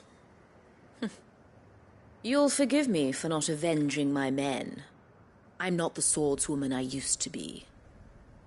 I surrender. Do with me as you wish, Sid the Outlaw. Sid! Ah, Doris. I take it you're not here to rescue me from our brooding renegade? You know, I always wondered where you'd vanished to. But casting your lot with this criminal of all people... Better fighting for a cause than killing for coin. I'm sorry, Sid. I should have told you sooner. This woman, my former master, once trained bearer children to be weapons in service of the highest bidder. She raised me like a daughter, and I did terrible things to earn her favor. It wasn't all terrible, surely. We had our fun, too. You were always so eager to learn, and had such clever hands. All my other children took either to the blade or to the books. Always either or. But you proved yourself a master of both. That's why I kept you for my own. How about it, my little dagger? Care to swear that blade to me again? I never swore my blade to you, nor will I ever. I fight for a higher cause, to liberate the bearers of this world. Farewell, Master. Thank you for making me the weapon I am. You always were a righteous child. Perhaps that's the reason I loved you so.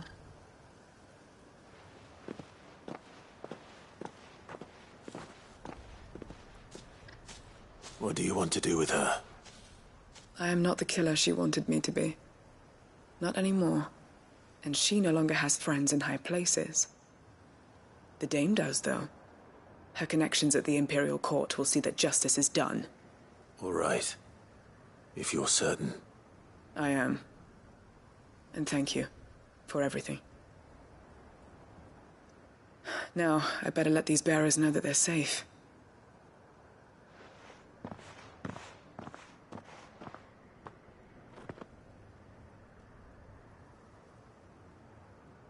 And I should head back to the hideaway and put Cole's mind at ease.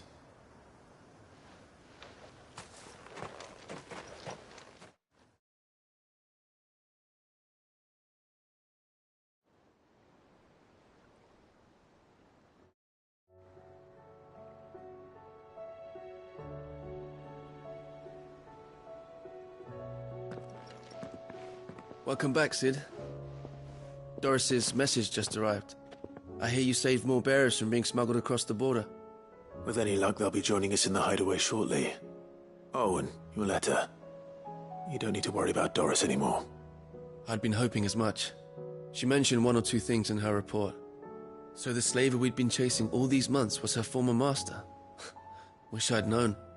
She's been arrested, by the way, over in Sanbreg. Went quietly, or so we're told. And she won't be getting off lightly. The Empire may have no love for bearers, but it's none too fond of black market traders either. Can't have been easy for Doris. I'm sure it wasn't. But don't worry. She'll be all right. I hope so. Suppose you should know, eh? You had quite the past yourself before you came here, or so I understand. Anyway, thanks again, Sid. The Cursebreakers would be lost without Doris. And you, of course. Keep up the good work, Cole.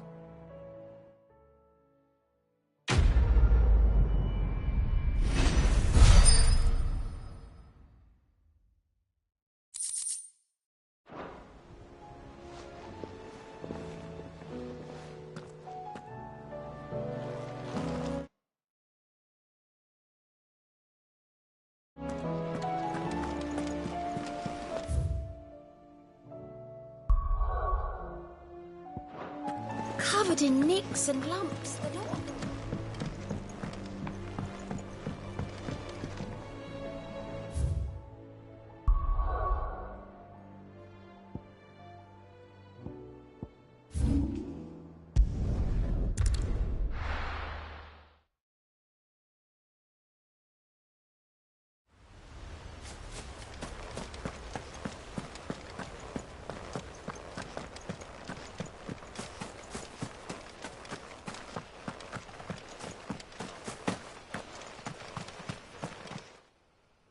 Ah, Lord Rossfield.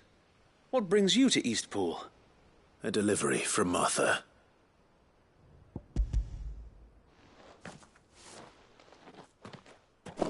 These are Gizal green seeds. Martha's keen to cut the apron strings, then, is she? I jest, of course. You see, I had thought we might be able to revive the old wheat fields, but they'd long since gone to seed, only without the seeds. Martha was hoping you might be able to show the bearers how to plant and tend these, so that they'll be able to fend for themselves. That's not a bad idea. These bearers had only recently escaped their bonds before we brought them here. They know little of freedom, of providing for themselves and their loved ones. Unless we teach them how to live like free men, I fear that all we have achieved in bringing them here is to exchange one master for another. Not that myself and the Guardians have been the best example to them so far, subsisting almost entirely on Martha's charity as we do. It's about time we all started to provide for ourselves, bearers and Guardians alike. Unfortunately, we've been a little too busy of late to focus on much besides bolstering our defenses. There have been alarming reports of... The Horde is closing in. They're coming, so wait, all of them. Damn it all, I thought we'd have more time. Gather the men in the square. Send to the rest for reinforcements. Yes, Sir Wade. The Horde. A Kashek, a veritable legion of them. They've been seen prowling around the northern reaches for a while now. We don't have the numbers to hold back a swarm that size. I had hoped to build a perimeter wall so that myself and the Guardians might be able to defend the village, but... Now you're out of time. Precisely. If reinforcements from the rest arrive before they do, we may just scrape through, but I fear that's rather an enormous if. What if you could call on reinforcements from Eastpool? You mean the bearers? We brought them here so they might live, not die, fighting for their lives. So wait.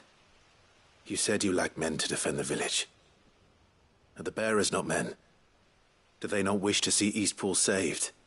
Though they may not be trained soldiers like your Guardians, what help they are able to offer could still prove the difference between victory and defeat. You're right, my lord. I will appeal to them.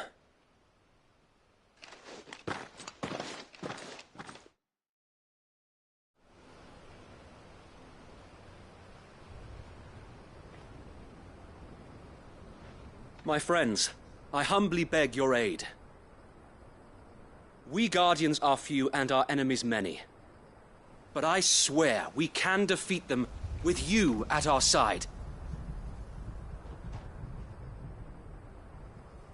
You would send us to the slaughter, to serve as bait for those fiends so that you and your men might be spared.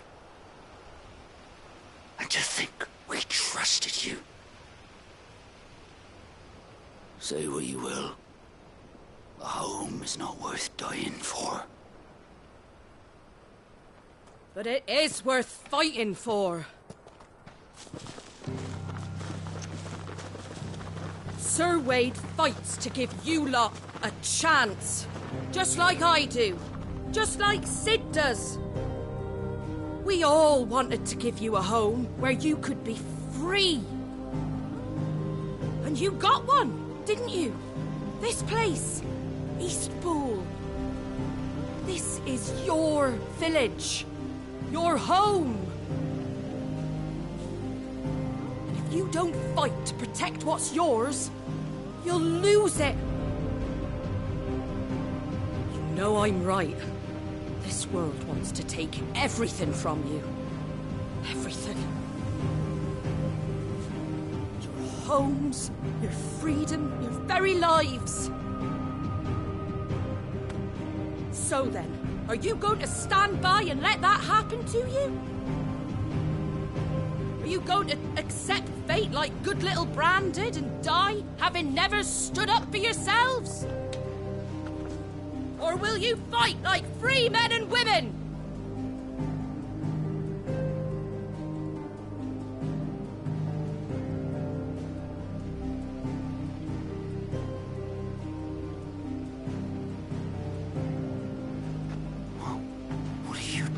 right. Give me a sword. I never dreamt I'd have a home of my own. And now that I have, I don't want to lose it. I will protect what's mine, or die trying. We all will. Free men and women, fighting together.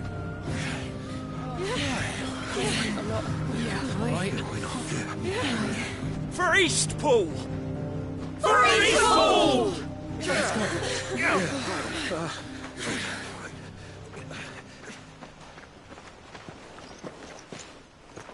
Thank you, Martha.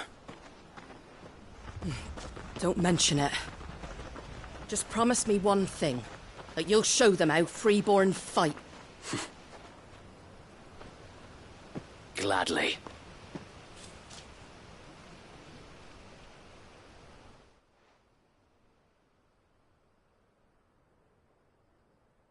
Well, if it was numbers you were lacking, you certainly won't be now. Thanks to you. Me? Oh, I just love the sound of my own voice. Lord Rossfield, my lady, we're ready. So what's the plan of action? We'll divide our forces into several small detachments, each made up of guardians, bearers, and guards from the rest. These will position themselves at strategic points around the village. Upon engaging with the Akashek, each detachment will keep the creatures occupied as best they can, steadily retreating all the while. You're going to lure them into the village? I am. We will have neither the time nor the resources to treat the wounded, so injuries must be avoided at all costs. Instead, we will focus purely on defense at first. By coordinating our withdrawal through the use of messengers drawn from among the bearers, we will aim to have the swarm converge at a point of our choosing.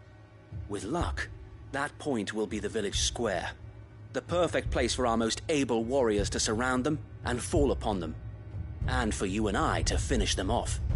A sound plan, but one that'll require a leader with a cool head and strong nerves to coordinate the retreat.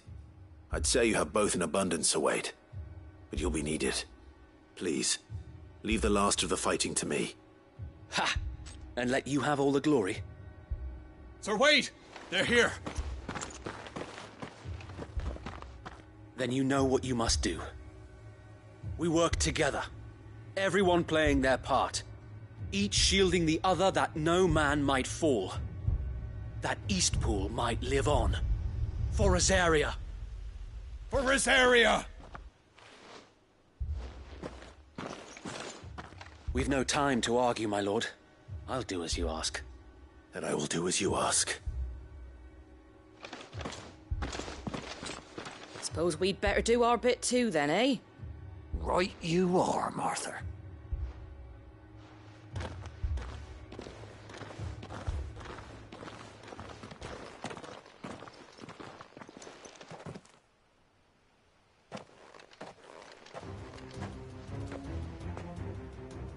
The calm before the storm.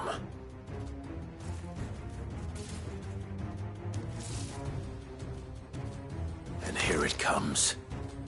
Not let this village fall.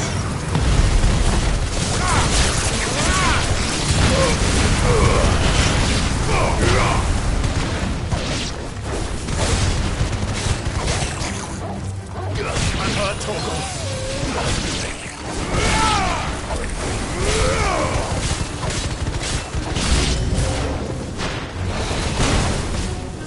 Blizzard!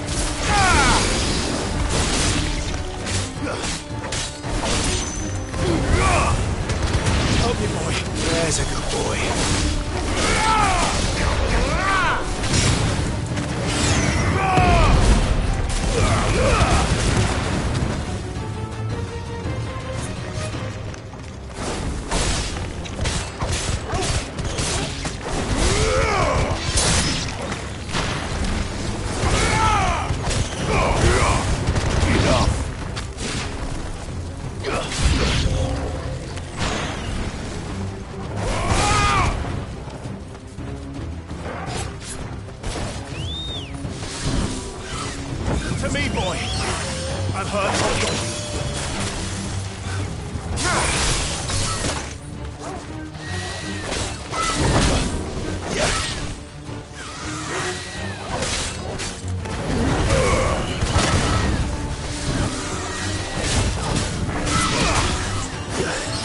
me, boy! Help me, boy! To me, boy! Help me, boy! I'm hurt, Torgal! To me, boy! I'm hurt, Torgal! To me, boy! To me, boy! Fine hand. I'm hurt, Torgal! To me, boy! Help me, boy! To me, boy! I'm hurt, Torgal! I'm hurt. To me, boy! Help me, boy! I'm hurt, Torgal! To me, boy! I'm hurt, Torgal! There's a good boy. Well done, Torgal. Help me, boy. To me, boy. Well done, Torgal. I'm hurt, Torgal. Help me, boy. Well done, Torgal. It's over.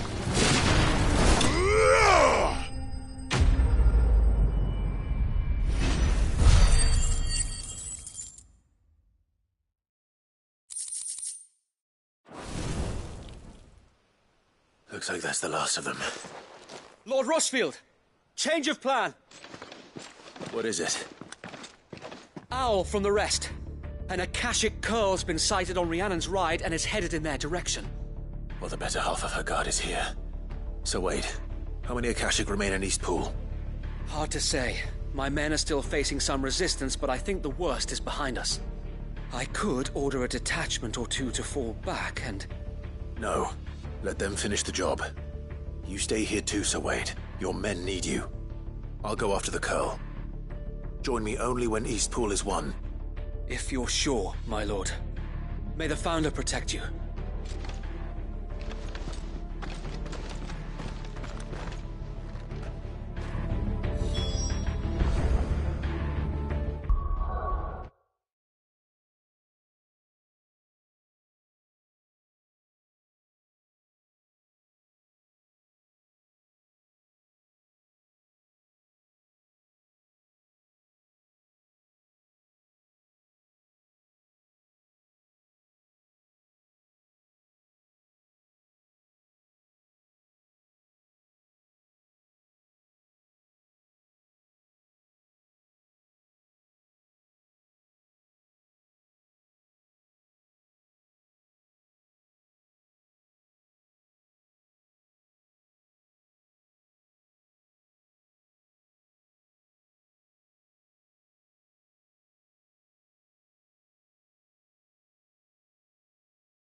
Come to tell me an Akashic curl's heading towards the rest?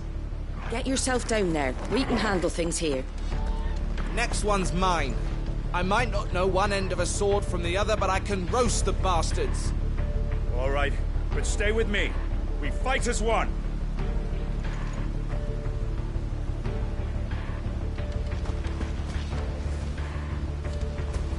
The curl was sighted on Rhiannon's ride back towards Martha's Rest. Founder speed you, my lord.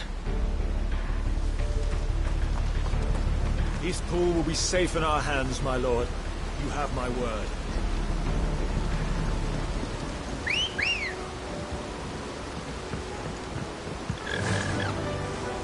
Fly, Ambrosia.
It's over.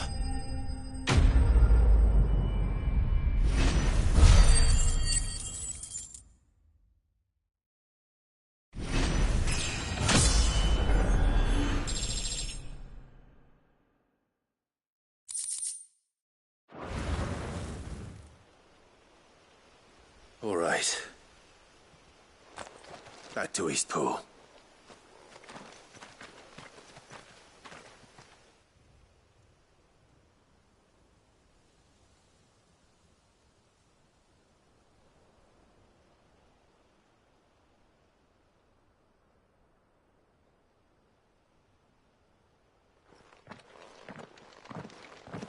Lord Rossfield, the Curl, is it? It's dead. Thank the Founder for that. And for you, my lord. We were able to eradicate the rest of the Horde. I have guardians posted around the village to keep watch for further attacks, but all seems quiet for now. I hesitate to say it, but I think it might be over. I think it might.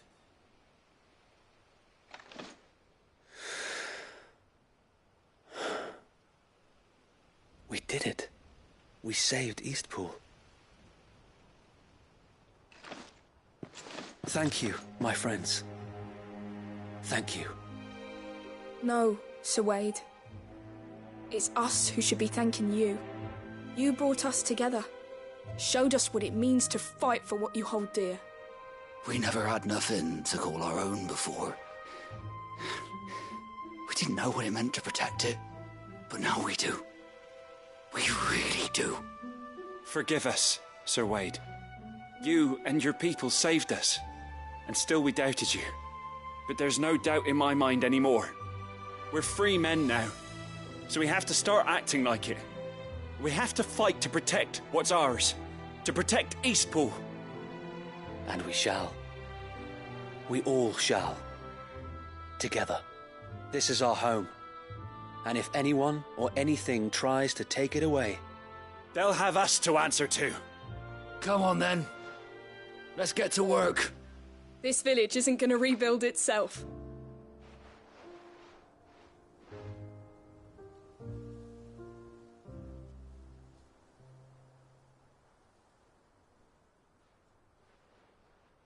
They're not slaves anymore. No. They're Rosarians. Your father took pity on the bearer's plight, and I believe if he was still with us today, this is what he would have wanted. I believe you might be right. I shall remain here, my lord, and do what I can to help rebuild the village. After all, this is my home now too, and I could hardly call myself an Eastpoolian if I didn't pull my weight. I think you'll find it's Eastpudlian, Sir Wade. But you should be proud all the same. I'll have to pull my weight too. Can't have the rest getting outclassed. Speaking of which, I ought to be getting back. Can we continue to count on your support, Martha? Of course, and I'll be counting on yours too. Us Rosarians have got to stick together, haven't we? Indeed we have. And Clive, come by the Golden Stables when you get the chance. I ain't paid you for delivering them seeds yet. All right. I will.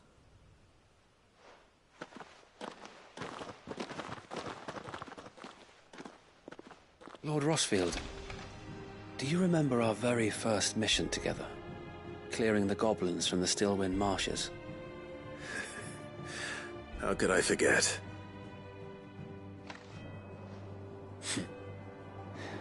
There's one sight that I shall never forget. You, facing off against that giant Morble. Not a trace of fear on your face. Since that day, there have been more than a few times when I felt like giving up. When the odds seemed so stacked in the enemy's favor, I thought I may as well just lay down my sword and surrender. But every time I would think back to the look in your eyes that day and remember what it means to be a shield. Know that whatever trials Eastpool may face, I shall never lose courage. Thanks to you. So Wade, you have always been a true shield. I know that Eastpool, and indeed all of Rosaria, will be safe in your hands. Thank you, my lord. I know the rest of the world will be safe in yours. I'll do my best.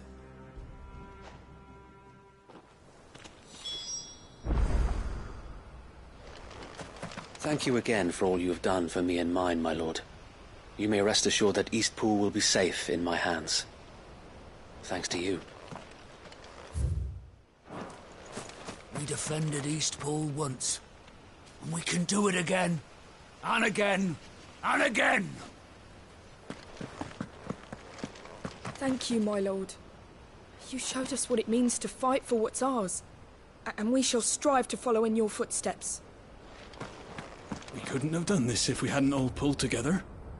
Even you and Martha chipped in. We owe you a debt of gratitude, my lord.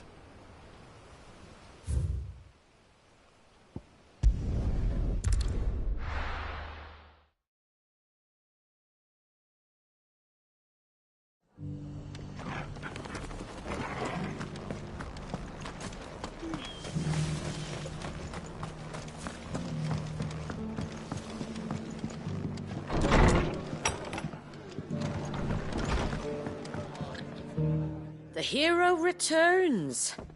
It's lucky you came by when you did, eh? Not only did my seeds get delivered, but you went and saved Eastpool and all. I just did what I could. And it's only right that you get rewarded for it. Take it before I change my mind. Thank you, Martha. So, Eastpool's finally back on its feet again. And a home to free bearers. Who'd have thought we'd see the day, eh? Well, it was your idea. I know that, but I never stopped to think what it would mean. Bearers in charge of themselves, thinking for themselves, working for themselves. Like your hideaway, but not even hidden away. Though I suppose the rest ain't much different nowadays. You know, bearers living free like that reminds me of when I first met Sid. Loath as I am to recall that particular day. I take it you didn't always see eye to eye. What happened? Well, if you really want to know, I started doing what I do long before I met Sid. In fact, that's how I met him. Or at least how he came to meet me. He showed up at the stables one day, asking questions about who'd been buying up bearers. Founder knows what he thought I was doing with them. Running a hunt, poking around in their innards. Something awful, anyway. Me, I thought he was a new constable. Thought the game was up. But somehow we both managed to work out what each other was about. And before I knew it, the cheeky arse was rattling on at me about how I was doing it all wrong. After all my hard work. Told me I was giving them relief, but not freedom. That my bearers were still dying as slaves. Got right under my skin, it did. Told him if he didn't like it, he could bugger off and report me to the garrison. And do you know what he did?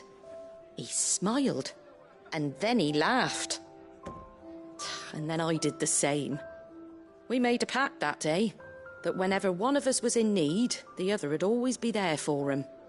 And you were? Well, we both wanted the same thing. To make life better for bearers.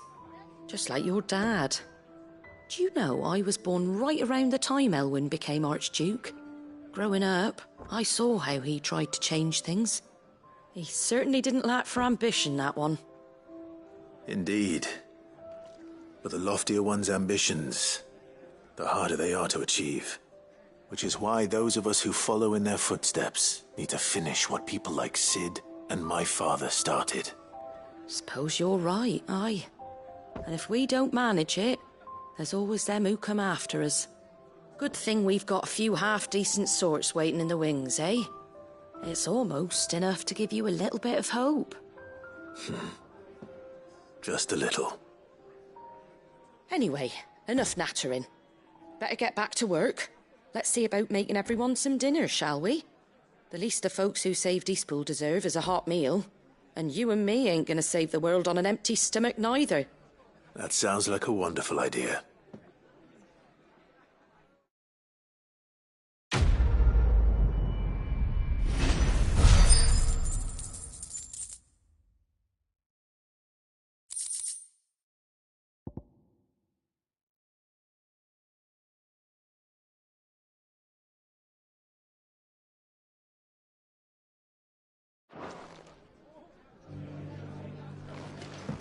Don't worry, Clive. You went alone in this fight. Whenever you find yourself in need, be it of money, men, or a bowl of hot stew, the stable's door is always open. Don't worry, Clive. You went alone in this fight. Whenever you find yourself in need, be it of money...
Stop it, Wrens! It's dangerous!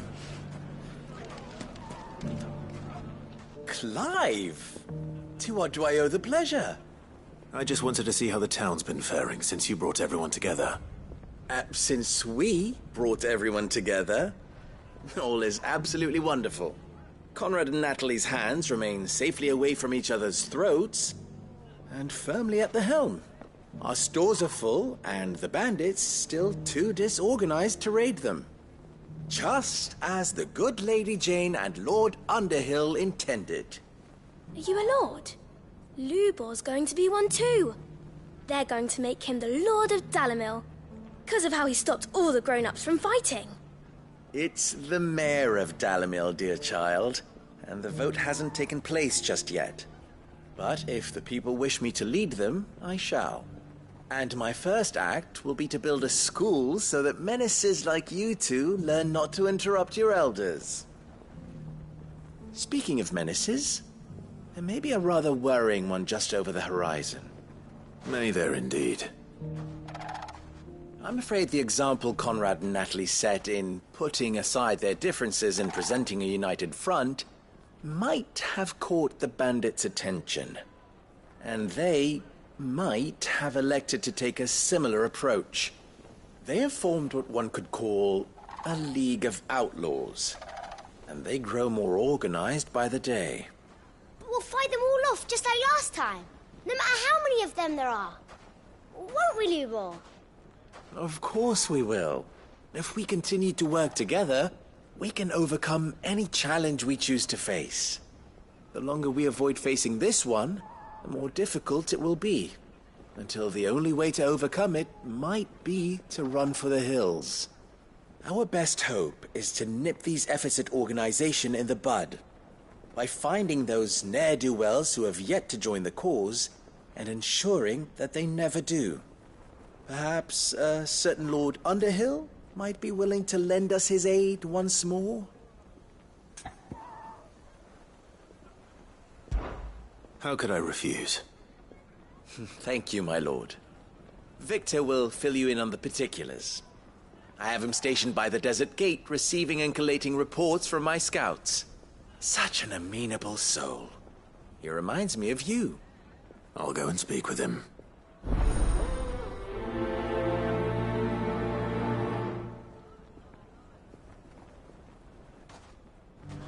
What's the difference between a lord and a mayor? That's easy. One of them swings a sword, the other forges them. Victor has been collating reports on the bandits' encampments. You'll find him by the desert gate. I'm sure if he has anything to ask of you, it will be simple enough.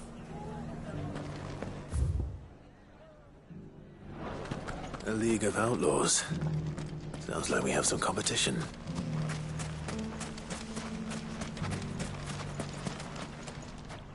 Still in Dalimil, Victor? Ah, Sid. I thought you'd have returned to Cosnis by now. I did. Then I came back. I've developed something of a fondness for the place. And having worked so hard to see it saved from one fate, it would seem remiss to abandon it to another. A sentiment Master Lubor certainly isn't shy about exploiting. Hence my doing his bidding yet again. You're not the only one. What does he want you to do? He asked for my aid in putting down the bandits. And he said that you might be able to help me find them. Then you've come at just the right time. I was on my way to speak with Conrad about how to organize our forces. There are more camps in the vicinity than we can safely strike at once. But we must strike together, and we must strike soon at as many camps as we can. We can't give this league of theirs time to rally its forces. All right. Which camp shall I take? There's one upriver. Just out there, across the dunes. Leave it with me. The camp is in the desert to the north of here. You know what to do.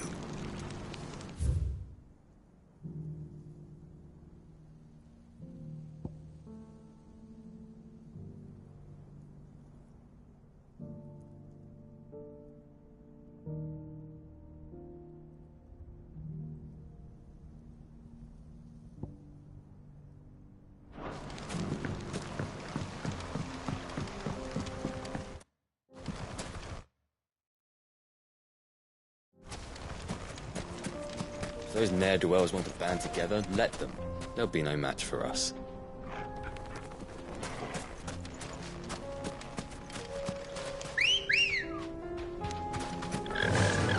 Yeah!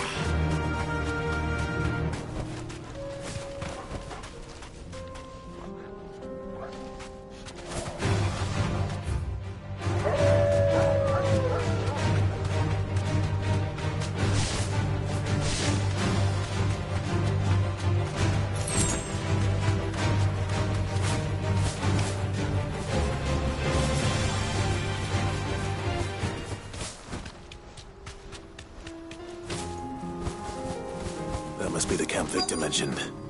Come on then, Toggle. That's him! The one who killed Locke and Fingers! Take his head off!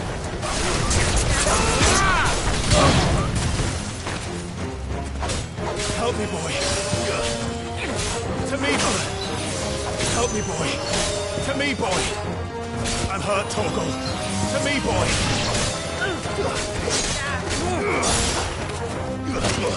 I'm hurt, Torgal. Help me, boy. To me, boy. I'm hurt, Torgal. To me, boy. I'm hurt, Torgal. Help me, boy. I'm hurt, Torgal. To me, boy. I'm hurt, Torgal. Help me, boy. There's a good boy. To me, boy. Help me, boy. Well done. I'm hurt, Torgal. To me, boy. I'm hurt, Torgal. Help me, boy. I'm hurt. Help me, boy. To me, boy. Thanks, boy. I'm hurt, Torgal.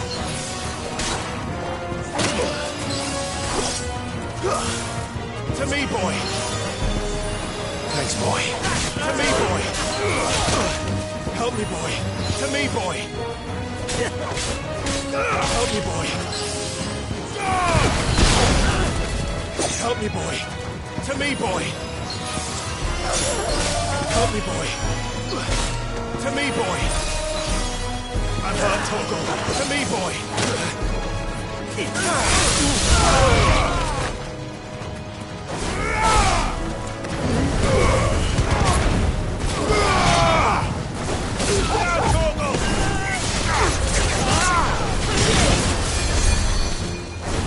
Waken winds!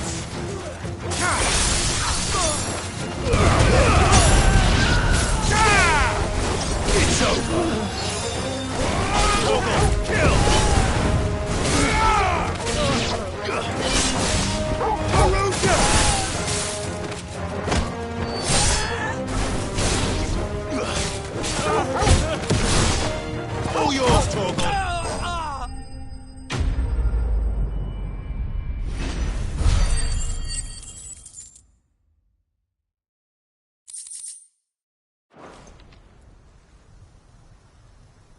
I'd better let Victor know. Sid, where are you? Ah, I see the bandits didn't pose you any trouble. No, but that's not why you're here, is it? No. Something's happened. We need you back in Dalimil. What is it? The whole town's in uproar. They're saying that Lubor is a bearer. What? Seems that one of our parties wasn't as thorough as they should have been. They let one of the bandits escape, and his escape route took him right through Dalimil. Some of the children spotted him, and he was about to silence them. And when Lubor felled him with a bolt of magic, and without a crystal. But that's not possible. It is, if he's a bearer and has been hiding it all these years, which is what people are saying. If he has, well, I wouldn't blame him. No man is branded by choice. Still, all those people see is a man who's lied to them all his life. One who was made a leader of himself when the world believed he should have been a slave. Fuck. I don't know where we go from here, but I know one thing. Lubor needs all the friends he can get right now. You're right.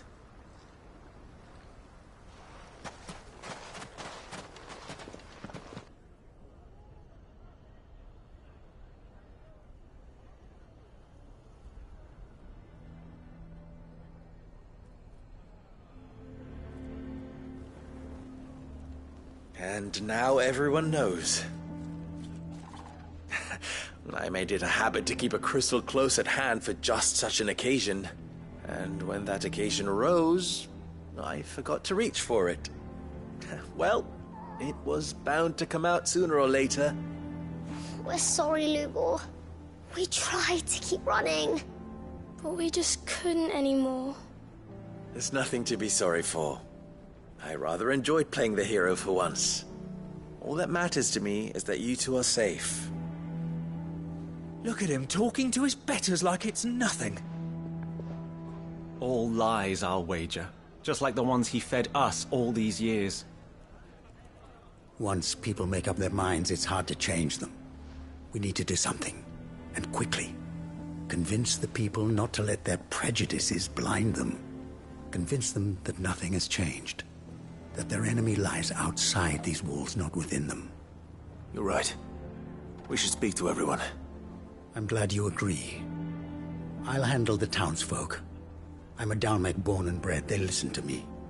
You head to the tavern. Make Conrad and Natalie remember who Lubor really is. They know that Lubor and I are friends. I might not make for the most impartial of interlocutors. Lord Underhill of Randalar's League of Merchants, however, is a trusted and impartial mediator of note. I'll do what I can.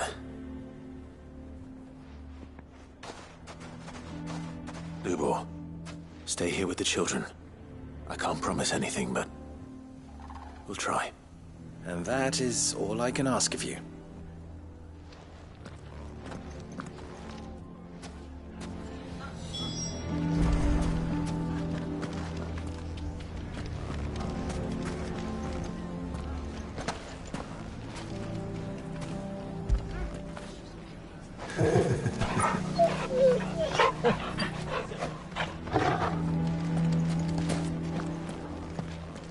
Thank you, Clive.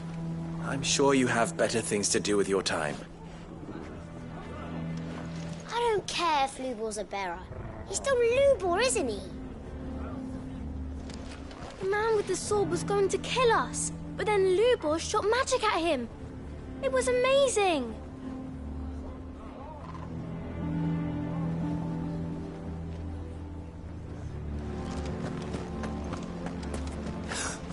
Why are you taking the bearer's side, Victor? Are you one too? You know I'm not. Just listen.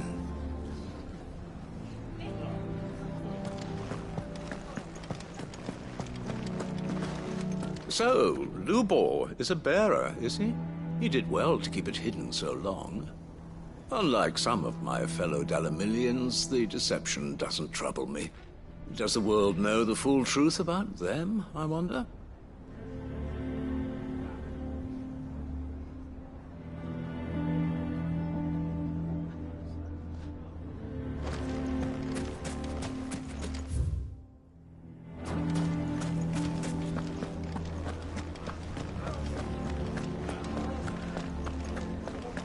Why do they always have to make such a fuss outside? It's driving away our customers. He knew all along that he was playing us for fools. And we fell for it. We followed him. A bearer.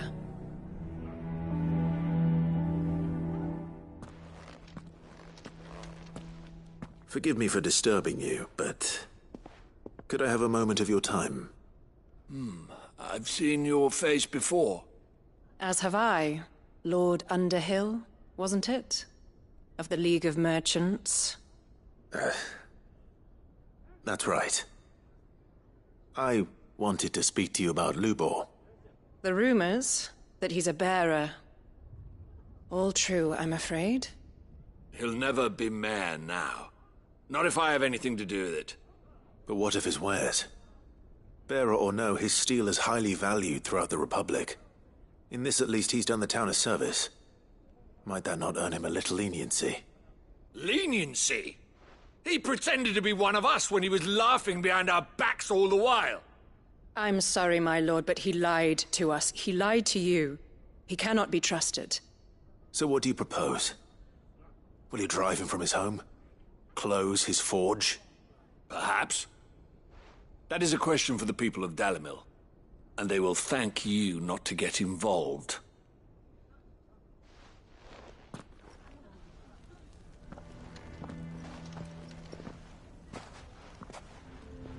The townsfolk have made their minds up. There was nothing I could do. Nor I. Conrad and Natalie refused to consider anything but their own wounded pride. You never know. Once their anger is cooled, they might see things differently. For now, we should report back to Lubor. All right.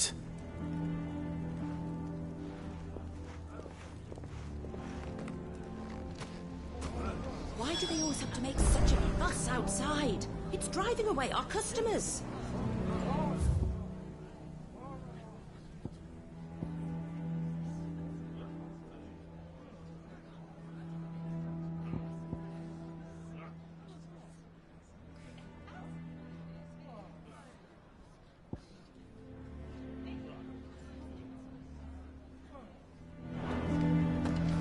Why the hell would Victor take the bearer's side? For a share in Lubor's ill-gotten gil, perhaps?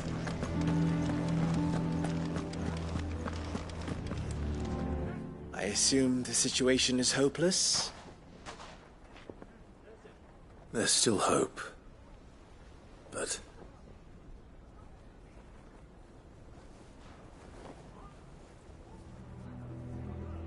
But perhaps not in this lifetime, I think it's fair to say. You mustn't think like that, Lubor. Give them time.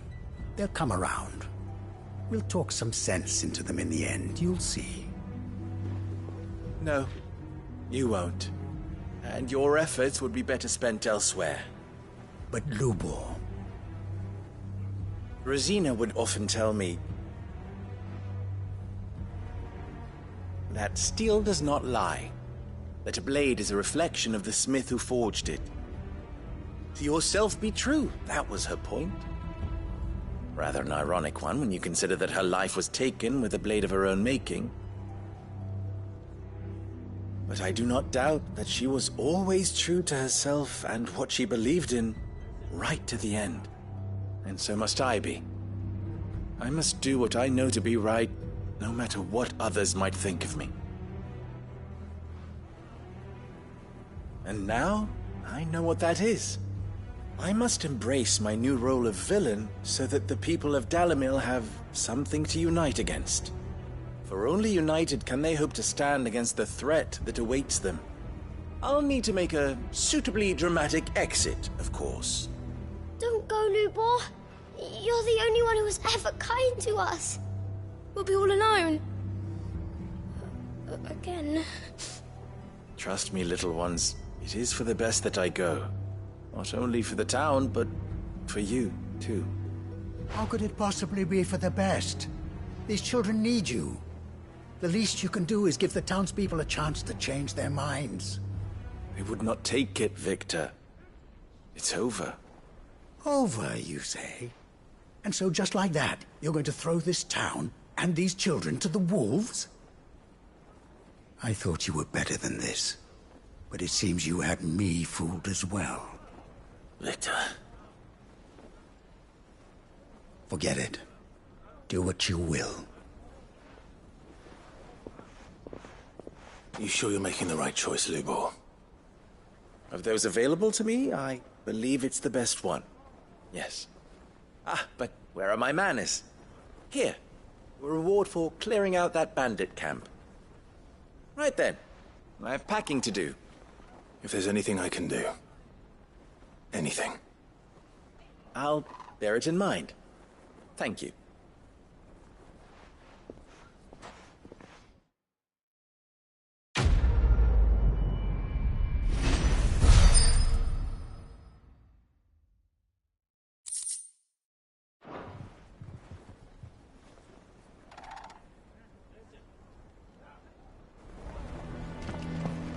Why didn't he tell us?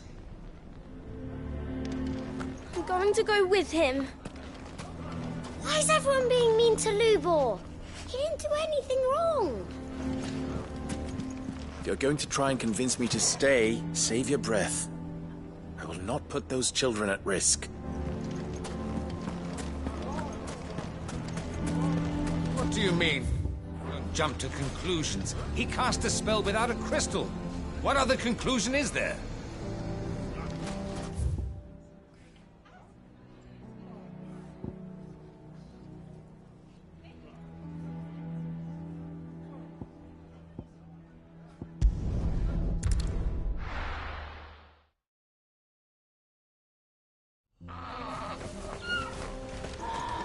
Oh, you're here.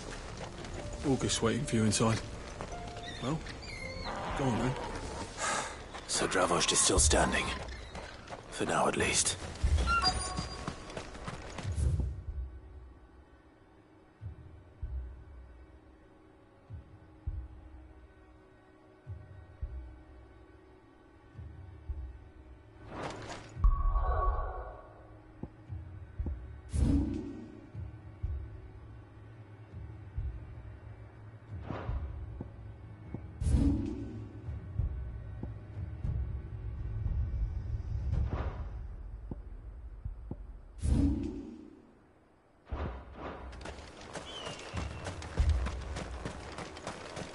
The brass neck of that girl.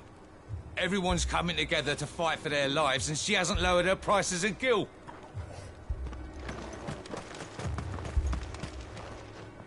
Clive! You're here! And the Akashic? Mostly off to the north still. But I spoke to Doris's scouts, and it turns out things are worse than I thought. There's swarms of them out there. Told old Snotty to be ready to seal the north gate. That should buy us some time if we need it. Enough for the villagers to barricade themselves inside their homes, at least. Well done. Welcome back, Sid. I'd never have guessed, you know. Not if August hadn't let slip. Who'd have thought that the savior of Dravost would turn out to be the realm's most infamous outlaw? Keen to help us out again? I am. Thought you could sneak off without me, did you? Blackthorn. Oh, what are you doing here? One of the scouts couldn't keep his voice down. Unlike my best mate who didn't think I deserved to know. So then, how long's it been? Long enough for us two to turn into a pair of old codgers, I see. That your idea of an apology? Prick. Don't listen to him. You only did what you thought was best. For the village and that. I did, yeah. But that ain't the whole of it. Vulcan, our master, didn't leave the chiefdom to the two of us.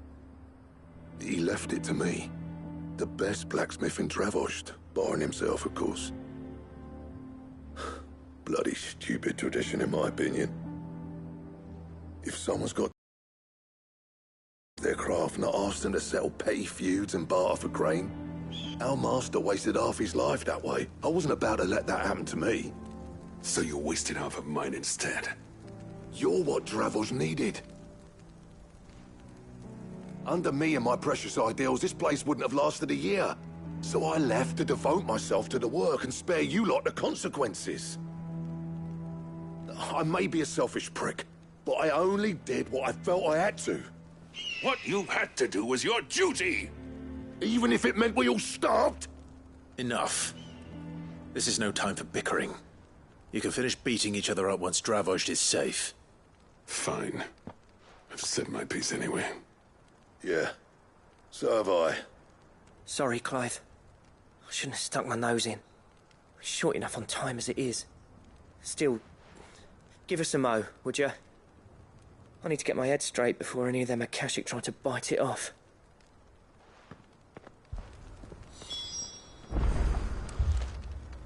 Prick or not, I won't abandon Dravozd to a swarm of Akashic. Just say the word. The villagers know to keep out of sight when the fighting starts. Sid, good to see you. Our scouts are keeping watch on the edges of the Ether Flood. Any movement, you'll be the first to know.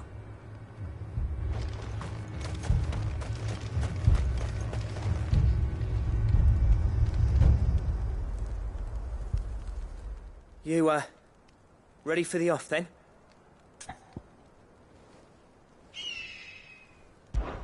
We can't afford to waste any more time. Right you are. Might be worth having one last word with the scouts, though. Don't want any nasty surprises, do we? Oh, and Blackthorn, you and Zoltan might be better off staying inside the... Akashic on the move. How close are they? Within sight of the walls. And there are more coming up from the mines. What was I saying about nasty surprises? They'll wash right over us if we stay out in the open. We're pulling back behind the gates. Good idea. Get yourselves inside, but keep your weapons handy. Understood.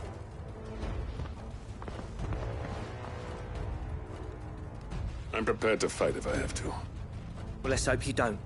That's our job. Once the scouts are inside, order your men to barricade the gates. No heroic last stands, you hear me?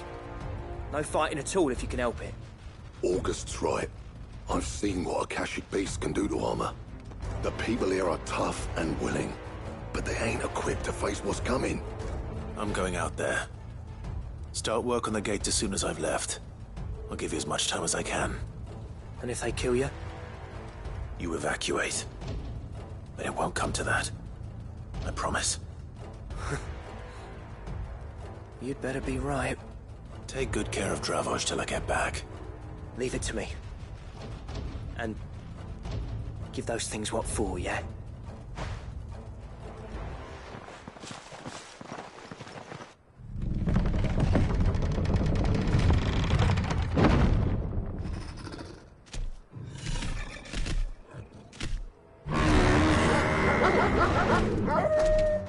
All right. Which one of you's first?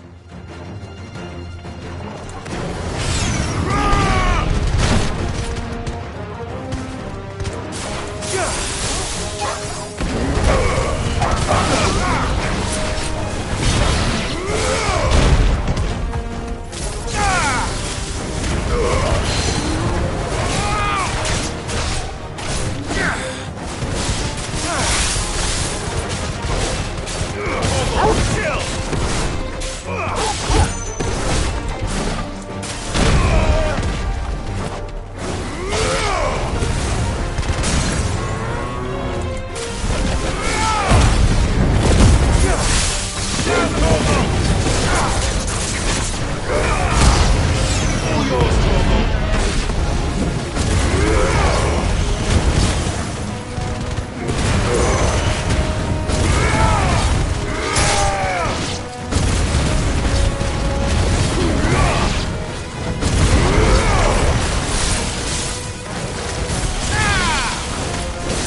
Is that it? Apparently not.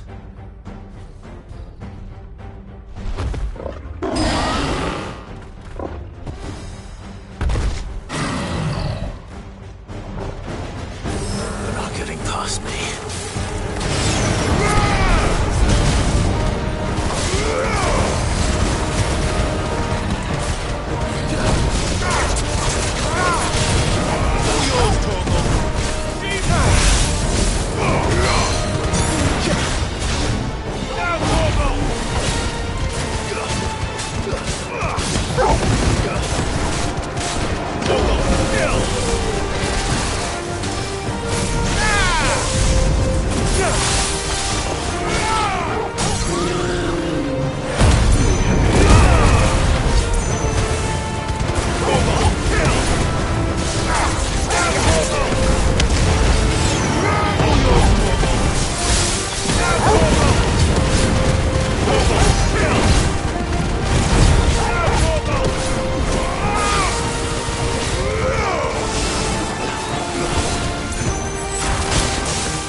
Now, the question is, did I miss any?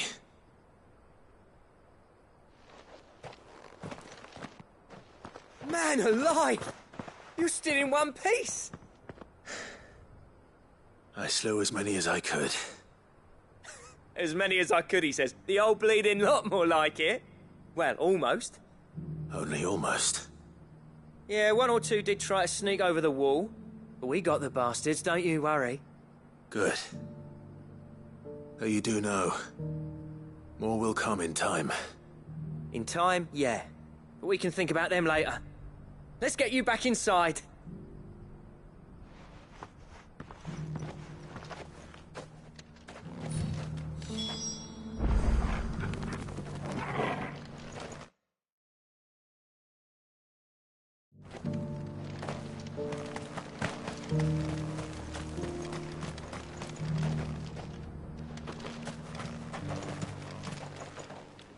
Sid, you're even more fearsome than your reputation. Enough to give those Akashic monsters nightmares. I almost felt sorry for the wretched things. But mostly, I felt grateful. Dravoged won't forget what you did today. I'm afraid I've only delayed the inevitable. There's no getting rid of that ether flood. Meaning that any living thing which stumbles into those mines will end up clawing at your walls again. And that's if the flood don't spread. If it does, well, I hate to say it, but the village's days are numbered. That may be, but we're staying just the same. With ether floods springing up all over, it's no less safe than anywhere, and more importantly, it's our home. We'll fortify the gates to the north. And I'll see that they're guarded day and night. All right. Then we'll give you a hand shoring up those defenses. As for you, Blackthorn, that's twice you've turned up when Dravos needed you. So, thanks. I shouldn't have stayed away so long. And I shouldn't have left without talking it over with you first.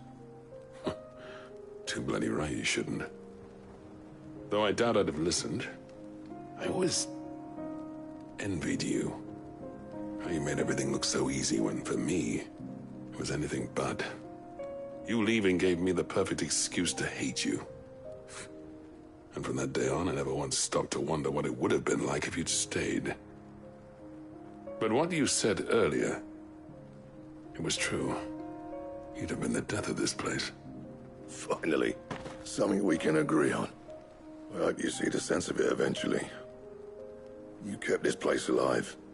Alive, perhaps. Wealthy even, but Dravos isn't what it once was. Our work used to be the pride of Dalmekia. Now, we churn out the same rubbish day after day because it's easy and turns a profit. It's not about the craft anymore. I wouldn't send my sons to war wearing the shit most of our smiths are making.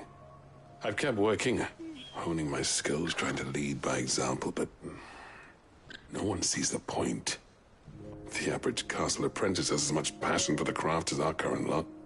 Come back to us, Blackthorn. Remind Dravos what a true master blacksmith looks like. I'll even man those bellows of yours if it means we can work at the same forge again. That's a kind offer. Kinder than I deserve. And I wish I could accept, but I'm needed elsewhere. There's people who trust their lives to my steel, and I daren't let them down. Fair enough. But that doesn't mean I couldn't visit from time to time. Let's see if we can't rekindle this town's passion for the craft, shall we? I'd like that. Just be sure to tell Snotty to let me in the next time I come calling, yeah? Knowing him, he'd let you in anyway. Blackthorn. The Master Smith turned outlaw, back in my good graces. I never thought I'd see the day.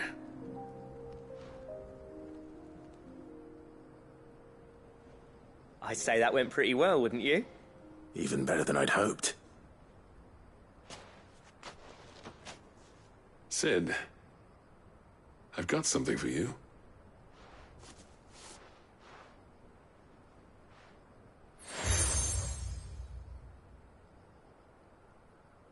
And this is?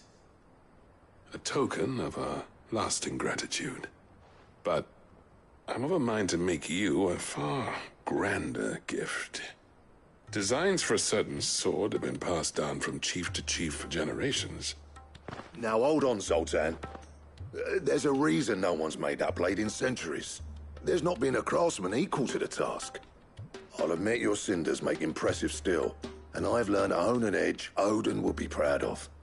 But the engravings on that thing are enough to make a jeweler cry. And they're not just for show, either. Have you forgotten what brought you back to Dravos in the first place? A certain ring? I knew I'd never surpass you with the hammer and tongs. So I turned my hand to a different kind of metalwork.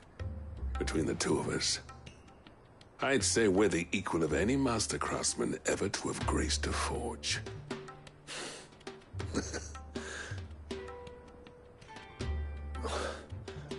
You know what? I think you might be right. Clive, you wouldn't mind if Zoltan came back to the hideaway, would you? He's more than welcome. As long as he can keep our secret. Right. Zoltan, get your tools. We've got a legend to forge.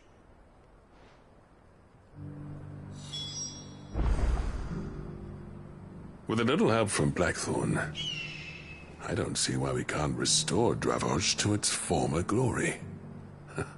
Barring ether floods, that is.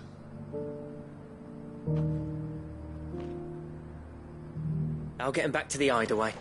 Don't you worry about that.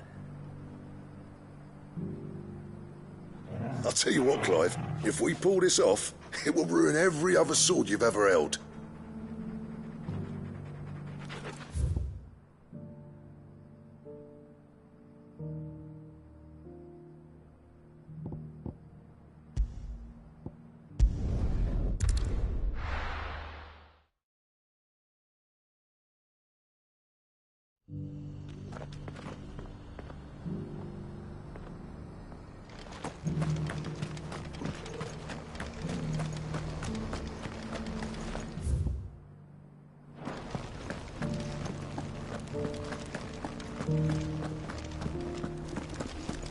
Here's the screw you're after.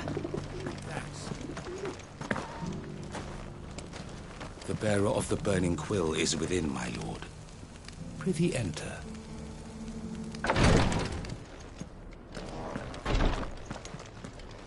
The greater number of our order live among the masses, hidden in plain sight. Even here in Tabor, our brothers and sisters pose as common folk. If any should reveal themselves to you, I beg you keep their true identity secret.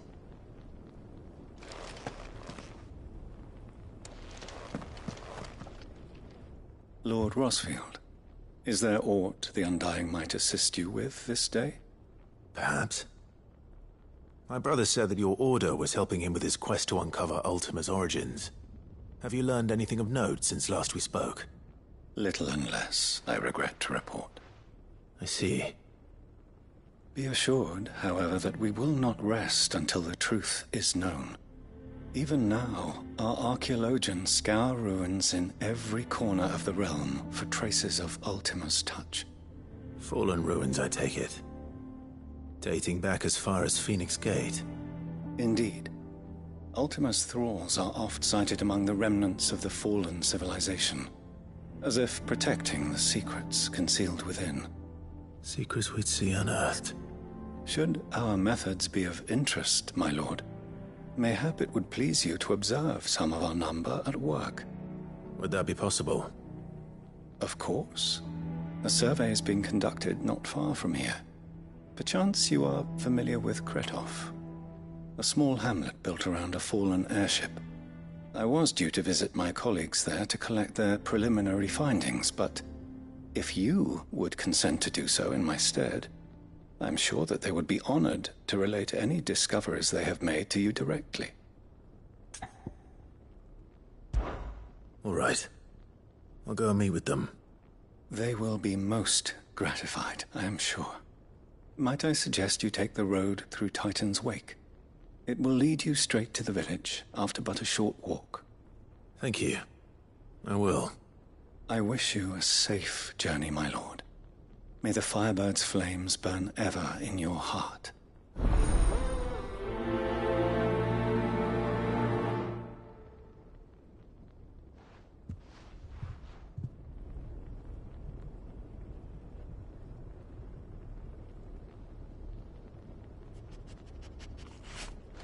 My colleagues await you in Kretov, my lord.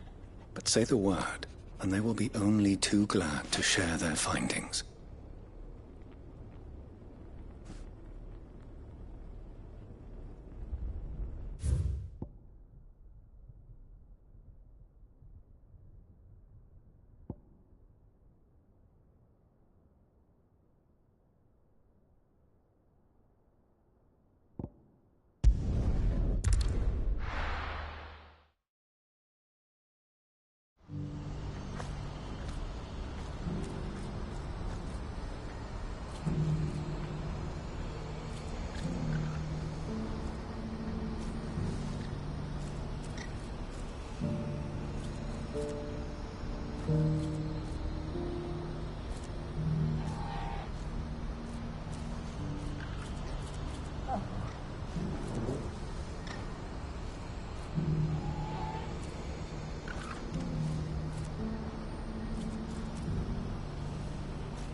Clive, you'll be pleased to know that the negotiations are progressing well.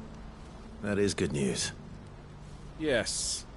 Our comrade in Randala has just sent word that the contract should be signed very soon. But I still have much and more to prepare. It's a huge undertaking moving this many bearers at once. You couldn't do me a quick favor, could you?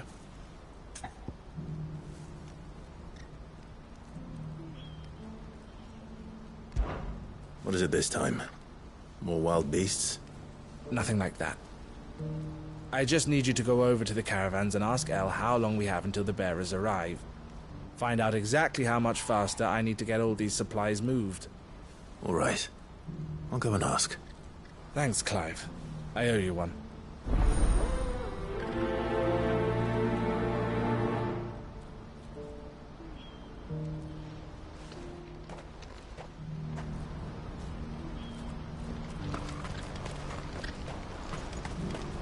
Last I heard, the contract was all but signed.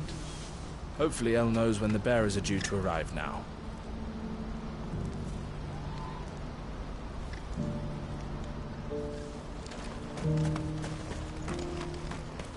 This inky shroud does not portend ill weather, alas. I fear it is the harbinger of something far worse. Has mankind strayed from the light of the heavens once more? Are we to be punished for our sins, like the denizens of Zemeckis? What's happened? Cards at the gate. You're right, old Bellic. They're saying Twinside's gone.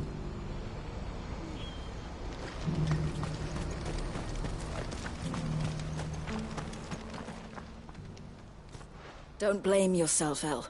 This is their fault, not yours. I know, but... no buts about it, all right?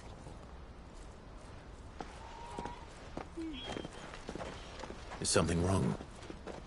Bonnie came to give me a message from our intermediary.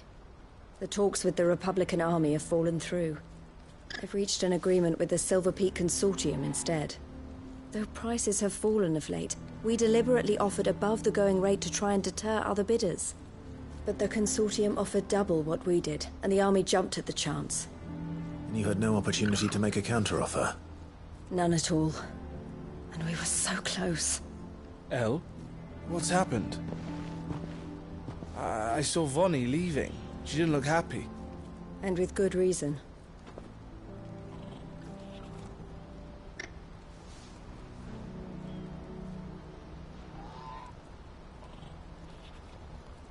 But I thought we were the only ones the Fist were speaking to about the bearers. How did the Consortium even find out about this? It's not so surprising. They have ears all over the Republic. This isn't over. The Consortium will have to sell these bearers eventually, and at the price they paid, buyers will be few and far between. I'm going to Randalar myself. Alone? You sure that's wise? Are you offering to be my bodyguard? How kind. Meet me at the checkpoint near the capital gates. I'll send an owl ahead and request a meeting. You go to Cashlock, Theo, and get everything ready. We've waited far too long as it is. Even if I fail to free these bearers, there will be others. Someone needs to prepare the place and keep any prowling beasts at bay. Oh, and that's me, is it? Well, it looks like I'm following orders till she gets back from meeting the Silver Peak Consortium, who've been doing their best to undermine our scheme. She'll never join them after this, surely. No, she said it herself. She still has plans for Cashlock, even if this one falls through. She means to stay with us, then. I can't say I'm not happy to hear it, but... is this what she really wants? You have to trust her. You're right. It's what she wants now. And if Elle's off fighting for the cause, I should do my part too. So I bid you farewell and safe travels, my friend. I'll gather my men and leave for Cashlock. We'll make sure the place is well stocked and defended. You go to Randalar and see if you can stop my sister biting the Consortium's heads off. If she won't consider her prospects, someone has to. I'll do my best.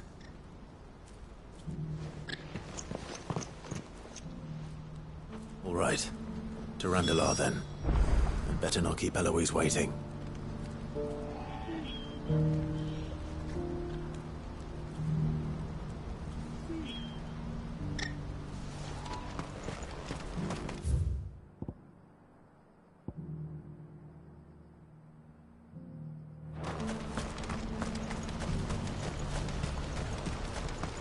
What's happened?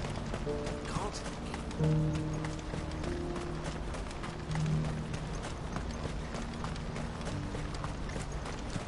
What I wouldn't give for a hot meal. Would that we had anything to give. Looks like this is the end of the road for us.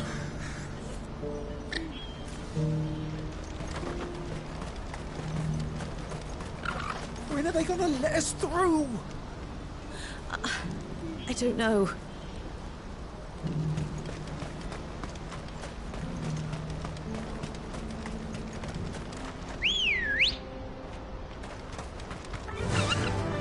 Run like the wind.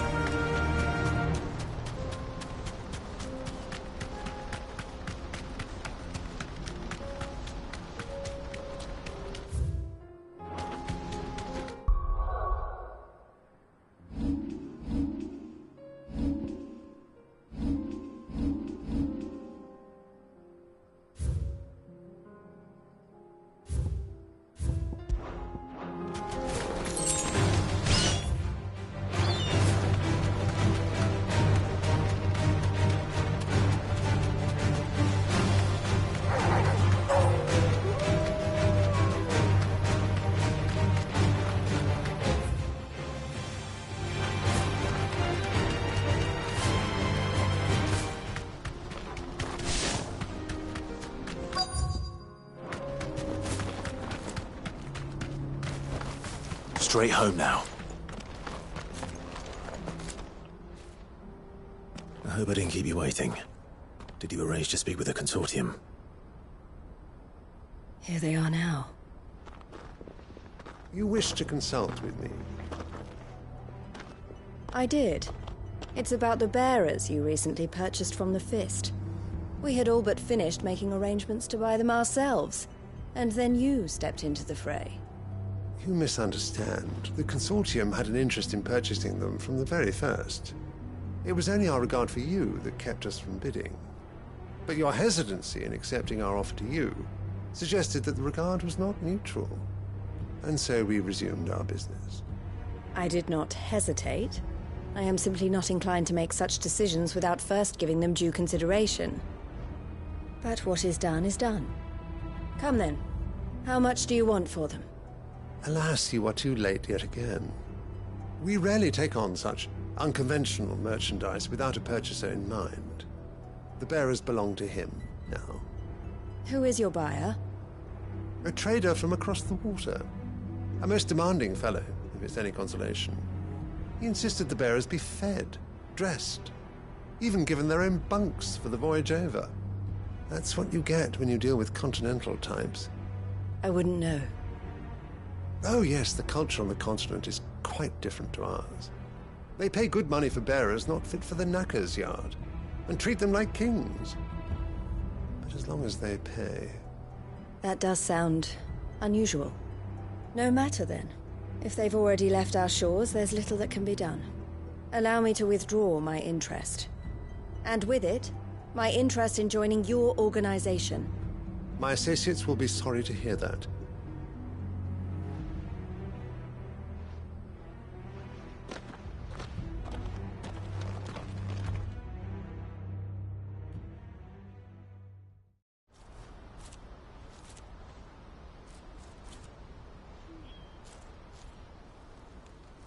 I'm sorry you weren't able to save them.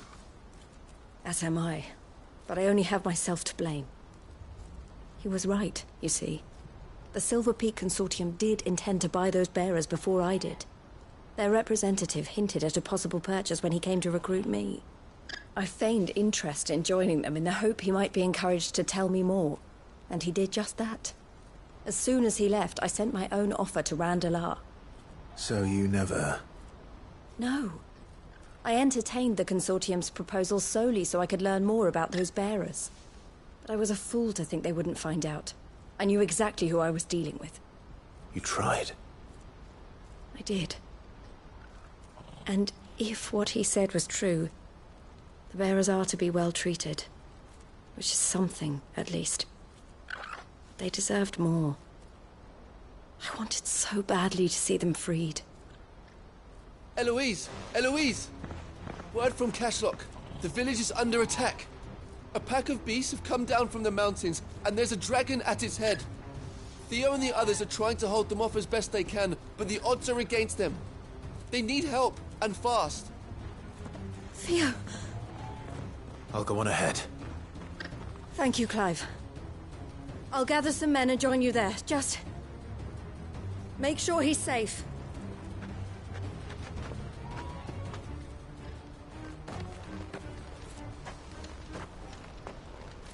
Hold on, Theo. I'm coming.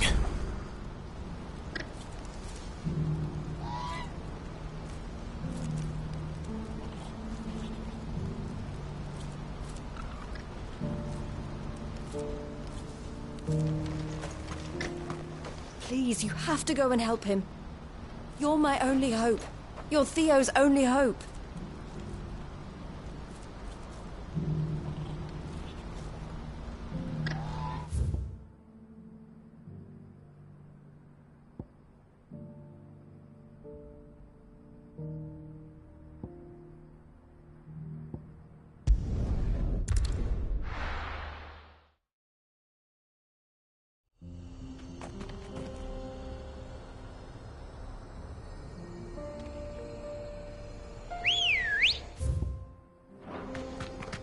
Let's go.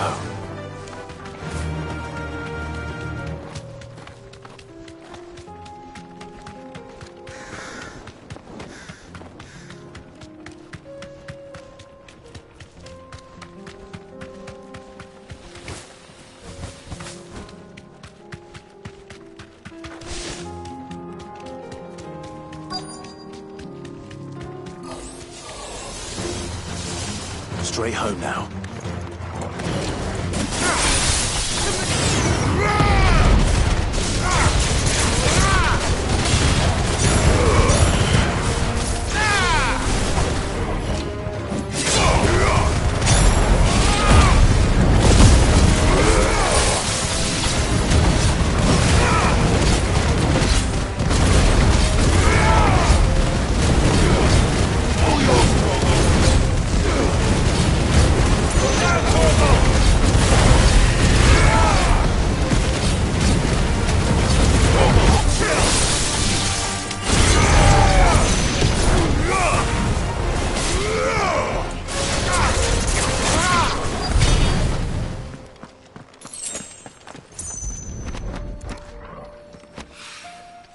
That's all of them. Owain can uncross his toes now.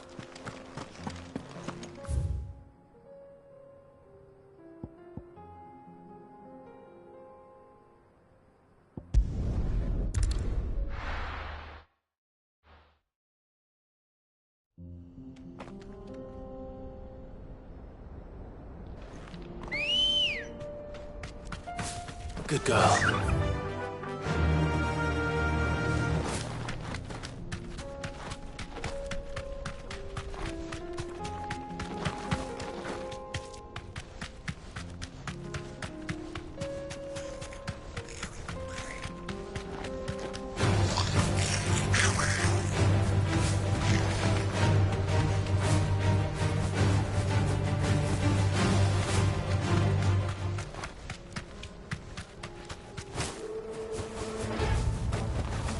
To the stables, girl. What's the situation? All clear this end.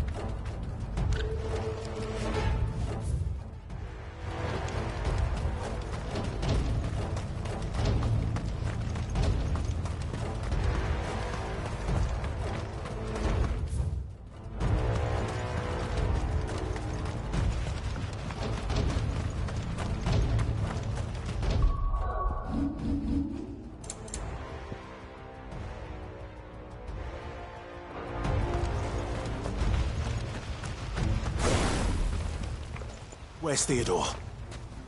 Upriver! He led the dragon that way to keep it from the village, but the whole area's flooded with ether. We just have to pray he makes it out in one piece. I can do better than that. Torgal, with me. Theodore led the dragon upriver. God's help him. I only hope he's still alive.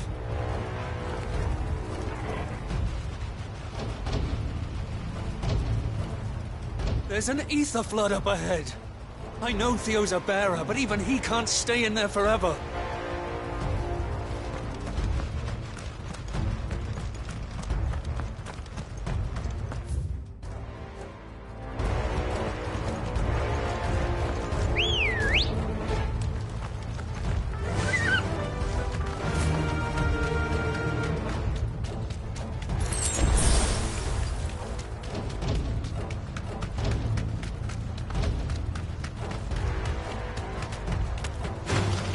Time to fight.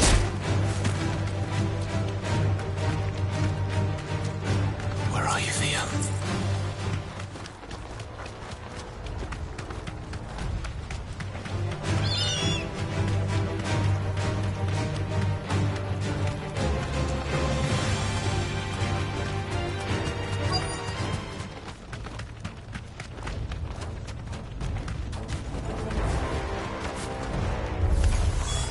Damn it. The ether's too thick. These creatures have already turned.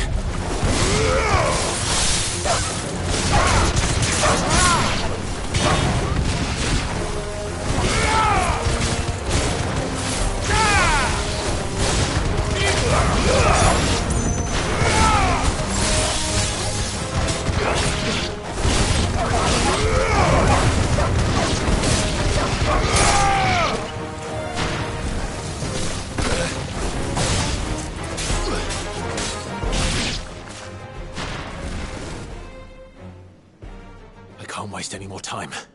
I need to find Theodore before that dragon does.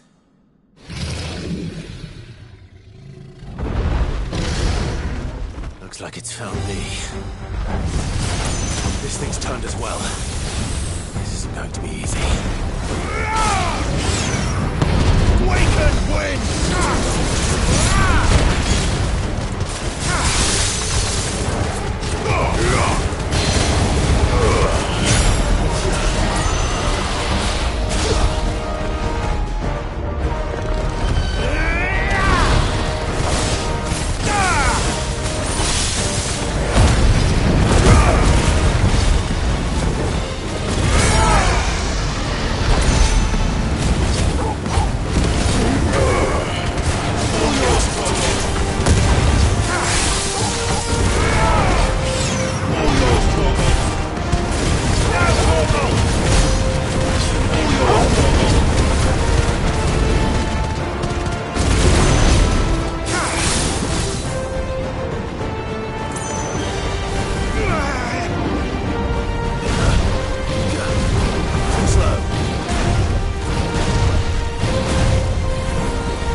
It's over!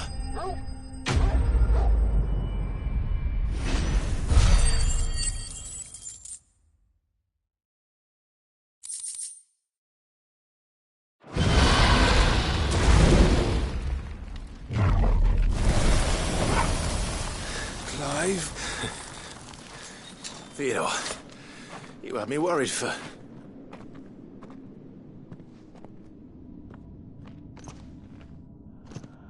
We have to get you out of here.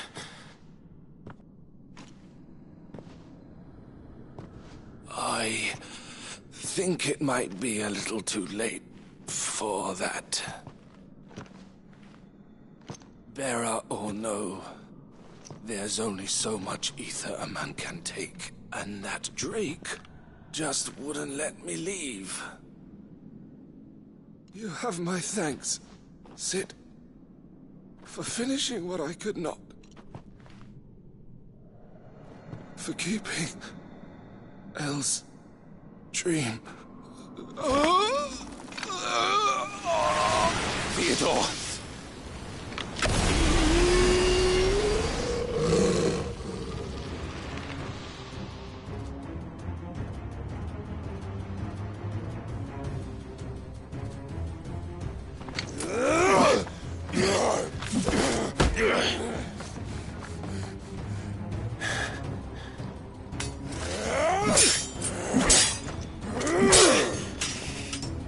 Don't make me do this. Stop it, Theo! Stop! Stay back, Eloise! He's turned. And so will you!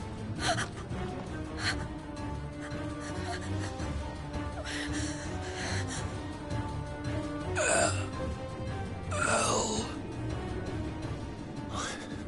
Theodore.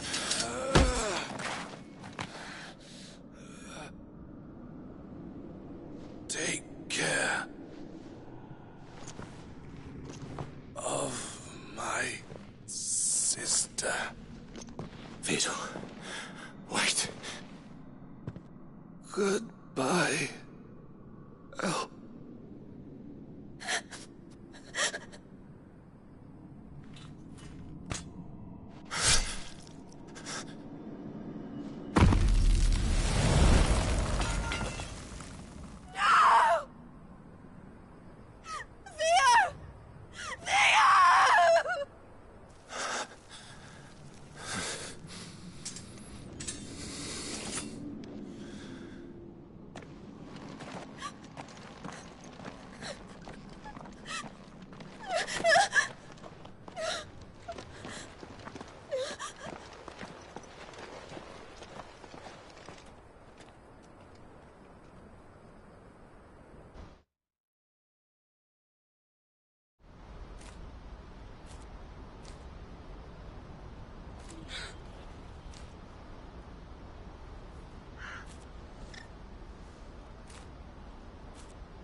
Thank you, Clive.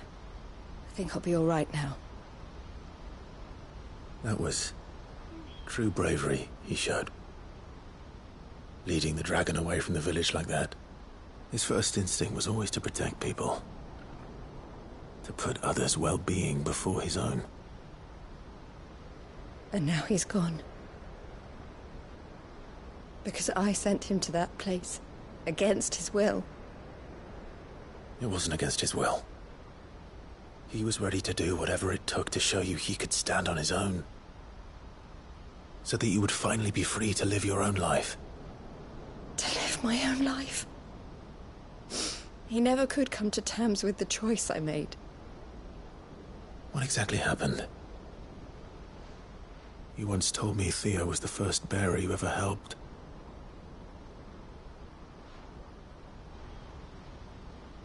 We grew up in Canva. We were born to one of the great trading houses. And I was chosen to inherit the family business. I had my father's head for figures, you see. Theo did not. While I studied the art of commerce, he played at soldiers instead. A late bloomer, in more ways than one. For unlike most bearers, it wasn't until his 15th summer that his powers awakened. My parents tried to drive him out of the house and into the care of the constables. But before they could, I took him into mine. Theo told me something else. He clearly admired your devotion to the cause of freeing others like him from slavery. But he said you deserved a better life than this. He wanted to free you from what he called your bonds, just as you freed him from his. I would be lying if I said I had not wondered from time to time how much easier my life might have been if I had allowed Theo to be taken and devoted myself to the family business instead.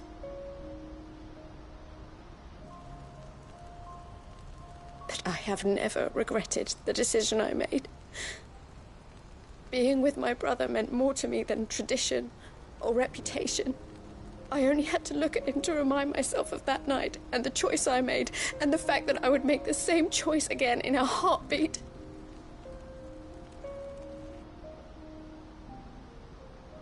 He was never a burden. How could he even think that? If anything, I was the one who weighed him down. You weren't, Eloise. He said it himself, that he had always been grateful to you for saving him, and that he wanted to repay you by letting you live the life you were denied. Neither you nor Theo weighed each other down. You loved one another. You did whatever was necessary to continue living your lives together, and you always would have. You're right. All I ever wanted, all I ever did, it was so we could be together. Oh, Theo, why did you have to...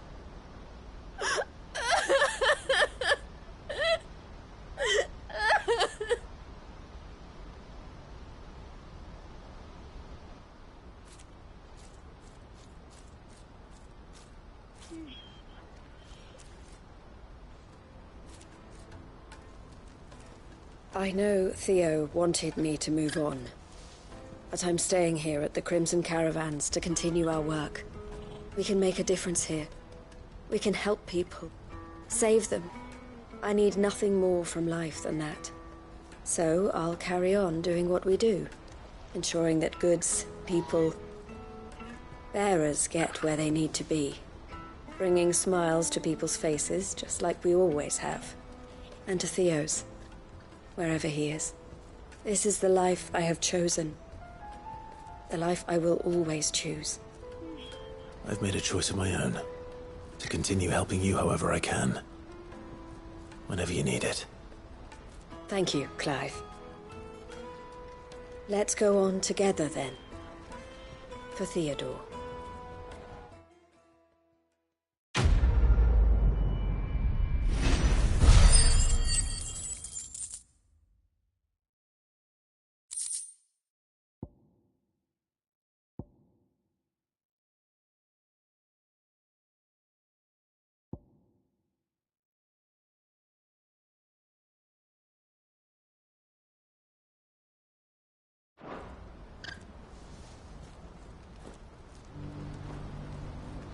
The Crimson Caravans is my family business now, and I would not exchange it for the world. I brought Theo here to be safe, and I have never looked back since.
Oh no.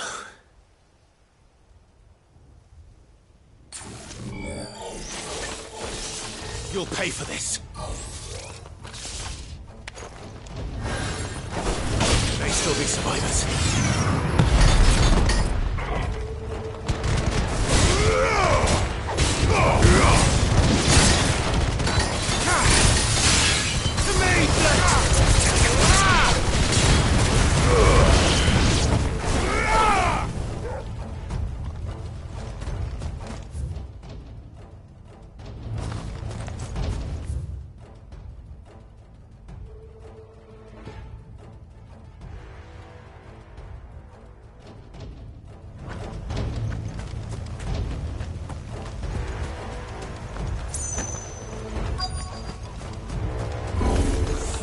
Whatever that thing is, say it's their leader.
There's a good boy. It's over. It's all.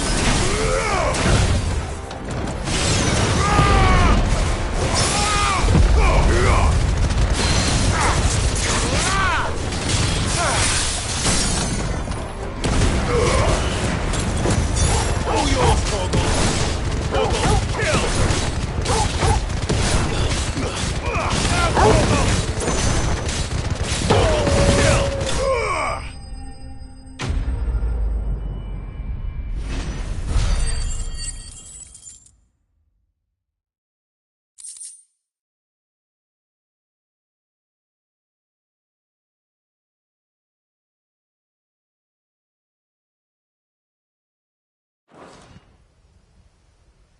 Should have stayed in the past. These must be Cyril's colleagues. You have our thanks, stranger. Who are you? Ah, forgive me, my lord. You are Lord Rosfield, are you not? We are archaeologians, tasked with surveying this site. When the echoes appeared, our brothers here occupied their attentions. Thanks to them, and to you, we were, for a mercy, able to see our duty to its conclusion. You call that a mercy? Your brothers might still be alive if you put their safety before your duty. Surely this survey wasn't worth dying for. We are charged with uncovering Ultima's origins. A duty of the highest import, as I'm sure you will agree. And you think your dead brothers would agree with you too? I know they would. They gave their lives for the cause, an honor to which all Undying aspire. Now, to what do we owe the honor of your presence, Lord Marquis? Cyril told me of your work here, and I agreed to collect your findings in his stead. I see. That is most kind. Pray, take them then, with our humble thanks. May the Firebird's flame burn ever in your heart, as it does in ours.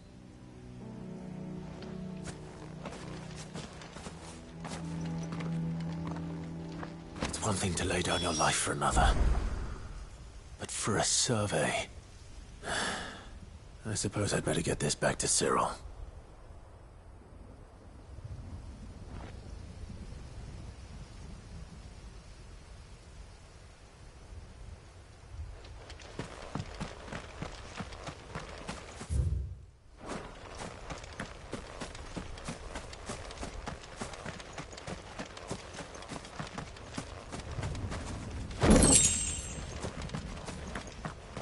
Think no more of us, my lord. Only deliver our findings to the bearer of the burning quill.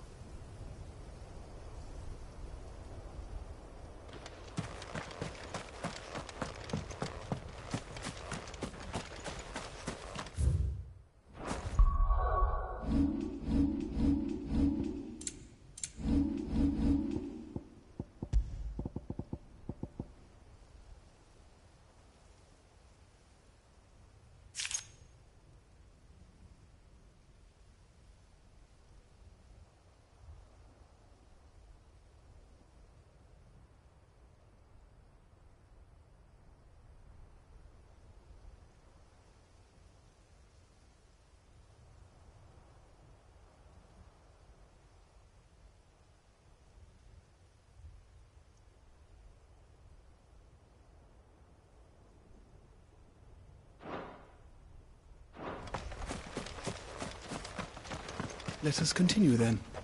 There is a second hull further in. I shall prepare the parchment.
Ah, you are returned, my lord.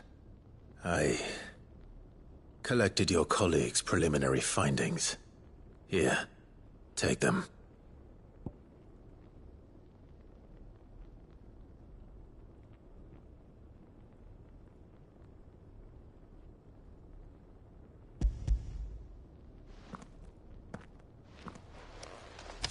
My thanks. I shall study them, and inform you forthwith if I discover aught that might aid you in your fight against Ultima. Cyril, your survey party suffered several losses in Kretov. Losses which could have been avoided, had the others not chosen to complete their work, instead of saving their friends. Were these your orders? No. This was their choice. Every Undying devotes his life to the service of the Phoenix. It is our sole duty, and should we die in discharging it, so be it. Even when death is avoidable. My lord, I fear that this is not a point over which it would be fruitful to argue. The Undying have served the Phoenix for countless generations, and your opinion of our methods, however earnest, is not like to change them. We live to serve the Phoenix. Our very order exists for that purpose, and that purpose alone. Cyril, I know that you and your brethren answer only to Joshua, but allow me to offer you a word of advice. It does not further the cause of the Phoenix to have his loyal followers surrender their lives without good reason. Provide your survey parties with an escort, that they might live to do their duty for years to come. Think not only of how you can serve the Phoenix, but how Joshua would want you to serve him. Please. For all our sakes. I thank you for your advice, my lord. If you will permit me to respond, our faith in his grace, Joshua Rossfield, is absolute. And we of the Undying will do what we believe is right to fulfill our duty unto him. As first shield to the Phoenix, I am sure you understand what it means to do one's duty. I do. Then we are of the same mind. And it is my hope that we may continue to do our duty together.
We of the Undying devote our lives to the service of the Phoenix, and you, my lord, are his sworn shield, sworn to protect him from any danger.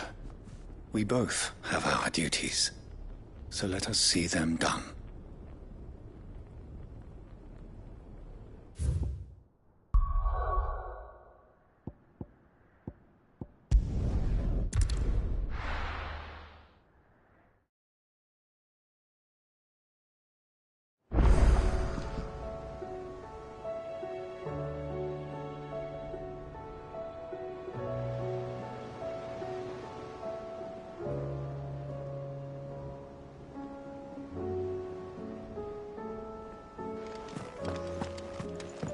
Come back.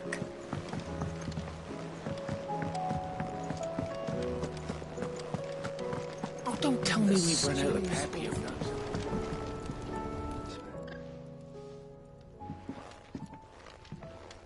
Ah, the man himself. We were just about to make a start on that sword I promised you. It's funny, but none of this would have been possible without your help. You remember Camille? We'll be using his leatherwork for the grip. The steel, meanwhile, will be tempered in a fire, burning the cinders you charmed out of old Zoltan here. And that whetstone from the Outer Isles, that'll be what gives the blade its edge.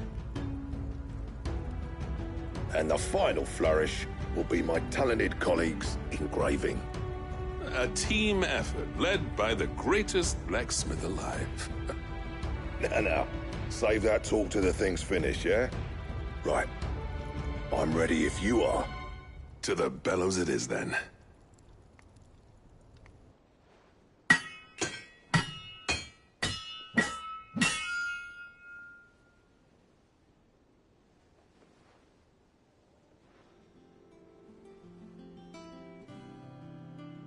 Well, bugger me. We actually did it.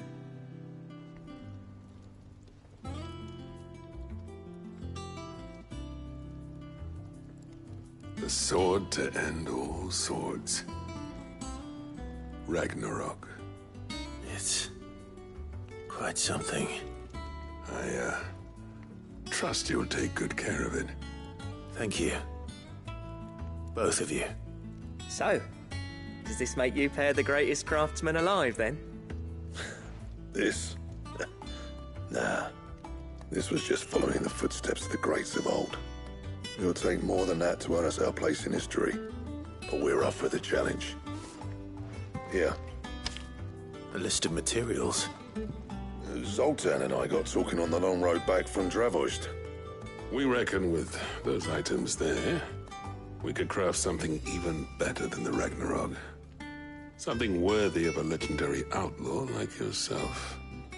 That's a weapon I'd like to see. You leave this list with me. I was hoping you'd say that. One legend at a time, eh, lads? Before you start on the next, who fancies raising a cup to friendship reforged? Good idea. No more drinking to forget my past. It's about time I had something to celebrate. Then tap the kegs! Vulcan's boys are on their way!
What do I owe the honor?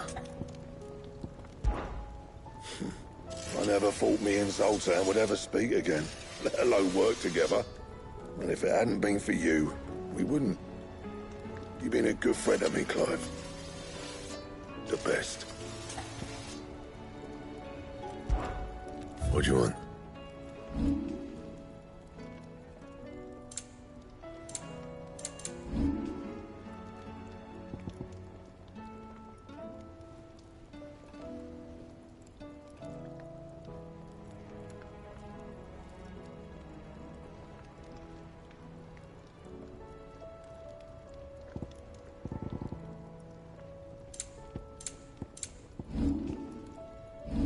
That it?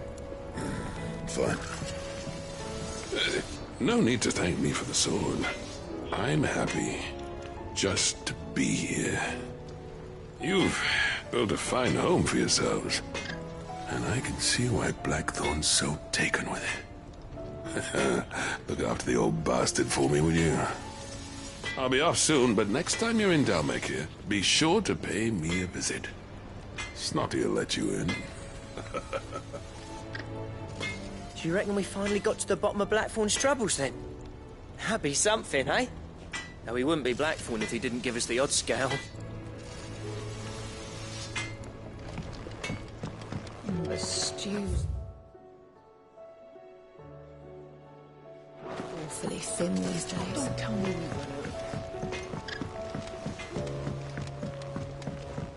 Have you tried Molly's lemon tarts?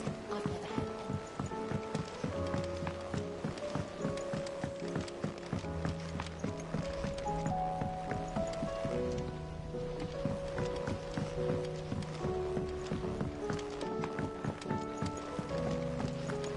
Miss, can we read Miss Editor's story for us?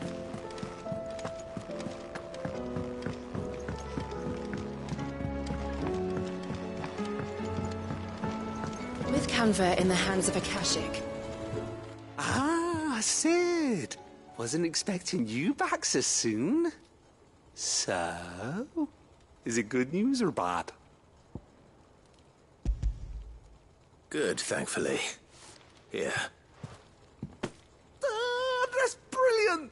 Thanks a blimmin' million! I'll fit 'em to the smelter right away!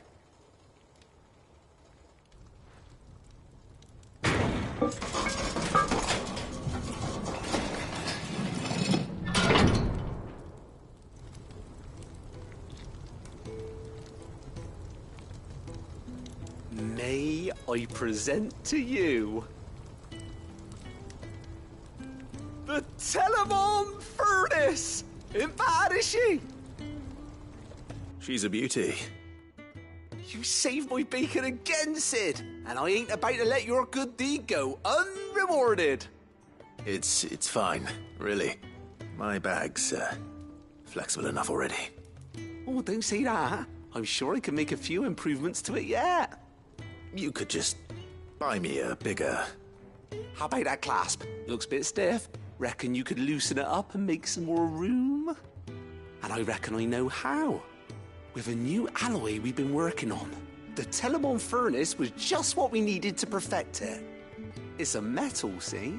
So it's lovely and strong, but it's also, well, stretchy, if you can believe it. Stretchy metal.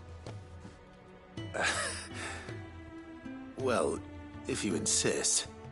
That is the spirit. You'll love it, I promise.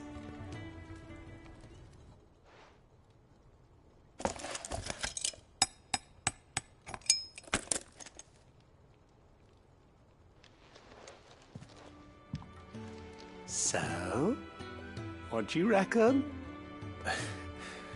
It's actually quite ingenious. Thank you, Owain.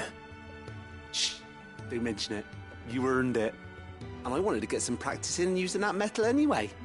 Reckon we'll have all kinds of uses for it around the hideaway. Can't think of any right now, but that's our job, innit? Dreaming up new ways to make life easier around here. Maybe even out there, too. One day, the whole world's gonna know about the inventions you've helped us put together. That bag of yours will be the first of many. You mark my words. They'll hardly believe their eyes, I'm sure.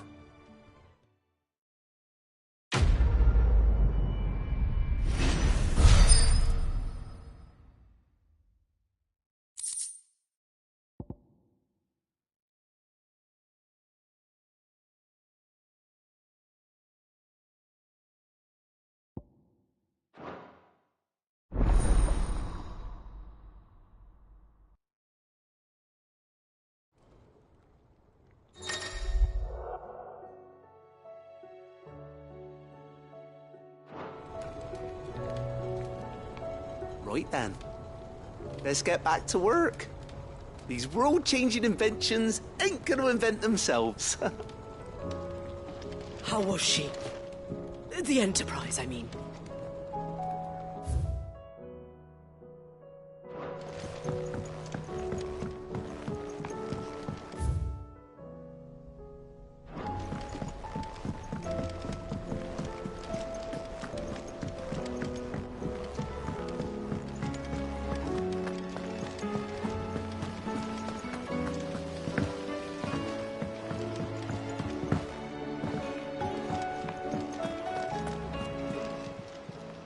Welcome to the Patron's Whisper.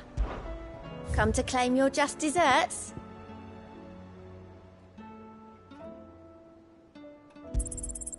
All yours. Best of luck out there.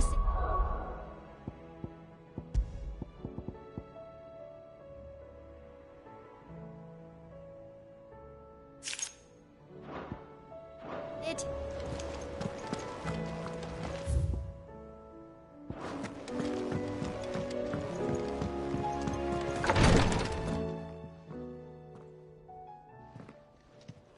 How are you feeling, Joshua? Better than I was. But not nearly as well as you should be. Your cuts and burns may have healed, but your body still bears the burden of every spell cast. And what would you have had me do? It was no ordinary foe we faced. It was the Warden of Darkness. Yet still, it was not enough. The king could have ended me at any moment, but instead chose to toy with me like a curl does a mouse. You underestimate yourself. Oh, it was crystal clear. Only one man established his dominance that day, and that man was Barnabas. I'm sorry, brother. That was ill-spoken. It's just, I have never felt so powerless. And when so many are looking to us for strength, perhaps the prince feels the same.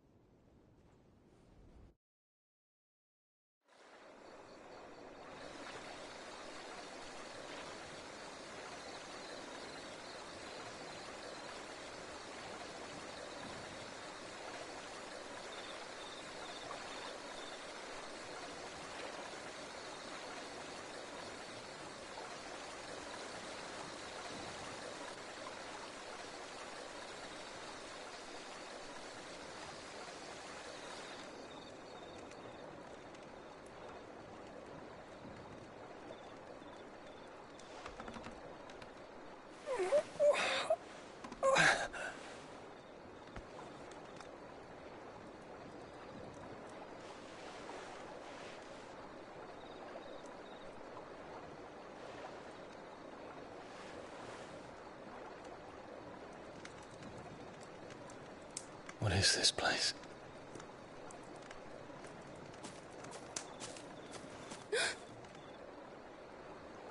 Don't move.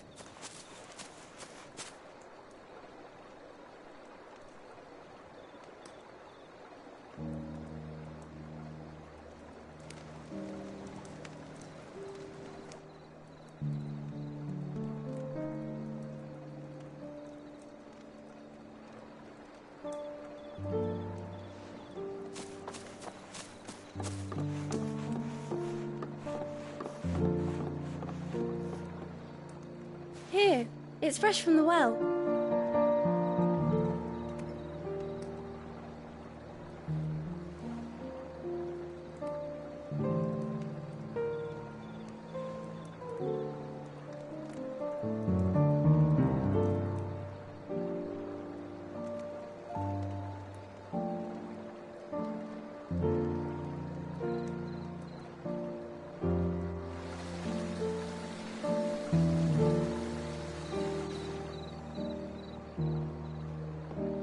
Grandmother told me spirits sometimes get lost, and that the lanterns guide them to their proper place. I set one on the river for her when she passed away.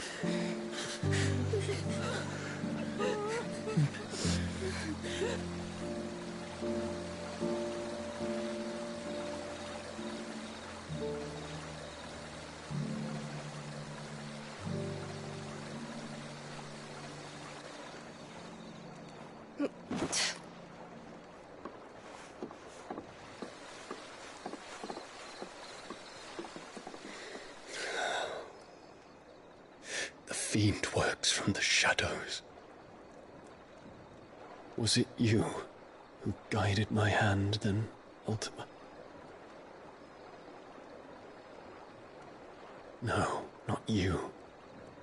This is my doing, my fault, my sin to bear.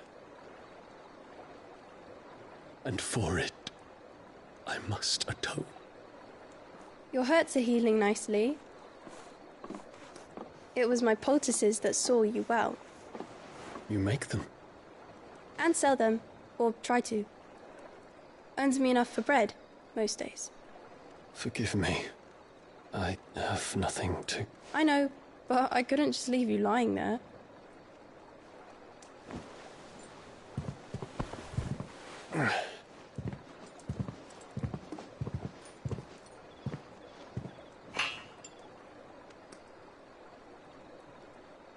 You're going then? Of course. I'm healed. Thanks to you and your poultices. Will you promise to come back and visit?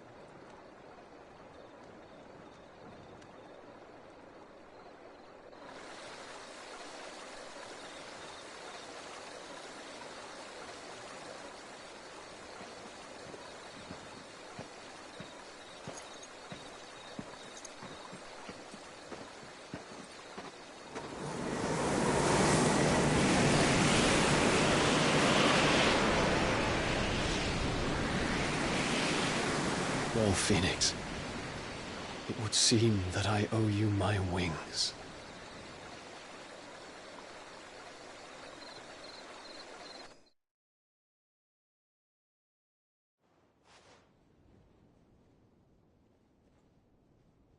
Perhaps he can find an answer. You will be returning to Waloed soon, I gather. I see no reason to wait. Then neither do I. I can think of a few, but I doubt they'll stop you. You will take your medicine. Of course, Lady Daya. Set on leaving already, are you? How long will it take us to get back to Ash? Dunno, about the same amount of time it took us to get here. Maybe less, if your uncle can find someone trustworthy to patch up the Enterprise. All depends on where we're putting into port, mind. Yes. It's not as if we can put ashore wherever we choose.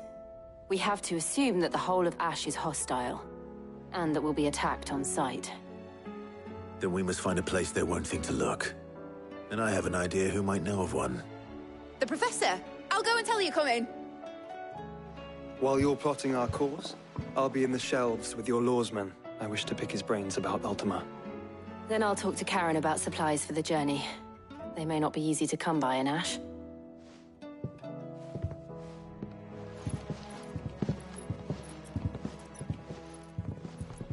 Your brother's body won't take much more of this recklessness. You know that, don't you? I do.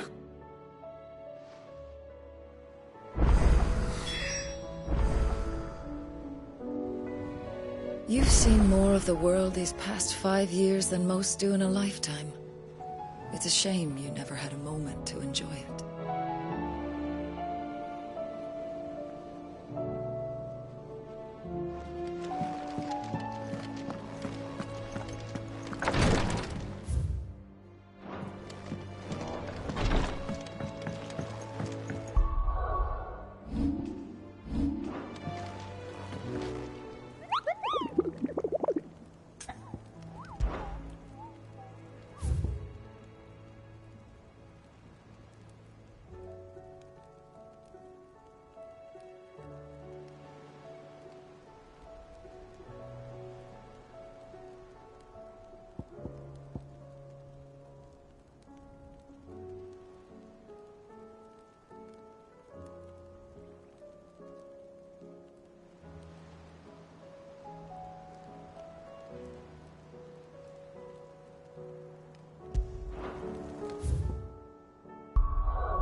still say it were a compliment.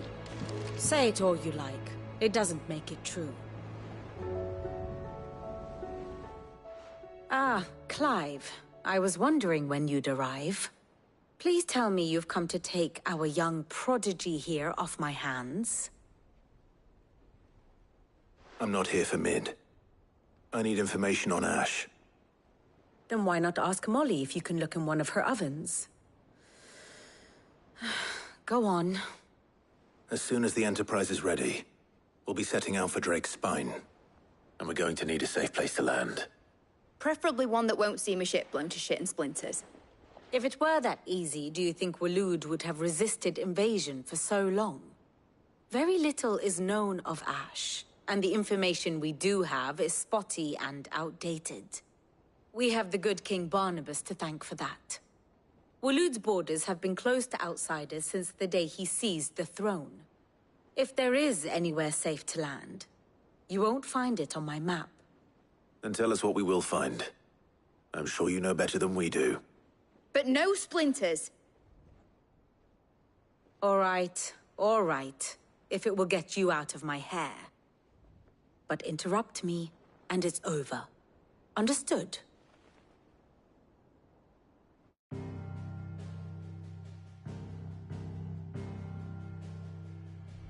Barnabas Tharm, the one they call the Last King. Understand him, and you will understand the kingdom of Waloed. Barnabas was only a boy when he arrived from beyond the southern seas, and barely a man before he united the ragged tribes of Ash. And having unleashed them upon the formidable Veldamark, he set his throne upon the ancient kingdom's ruins. The victory sent shockwaves around Valisthea, tales of Odin's might spreading through every court, parlor, and drinking hole in the realm. Note that this was in the year 843, and that the king still sits upon his throne some 40 years later, quite untouched by time. Waloed's recent inaction left many wondering if Odin had lost his appetite for war. And yet here we are. The Einherjar was committed to the fray, a bold declaration of intent. Orcs swarm around Drake's Fang, and throngs of Akashic haunt Canvas streets. Though how precisely the havoc they wreak serves Waloed remains unclear. Regardless, if the order to attack truly came from King Barnabas, then one thing is certain. Waloed has achieved the impossible, and made bedfellows of beastmen and the ether-addled alike. All of which is a roundabout way of saying that you will be in unknown territory when you set foot on Ash. Much of the continent has already been lost to the Blight, and what few ports remain will be fiercely guarded. And that is to say naught of its natural defenses. Offshore currents will cast an ill-equipped ship out to sea one moment, and dash it against the rocks the next. But then the Enterprise is anything but ill-equipped, and Mid has made land there before. Now, if only there were someone with an intimate knowledge of the Shadow Coast, and where a daring gentleman might put ashore.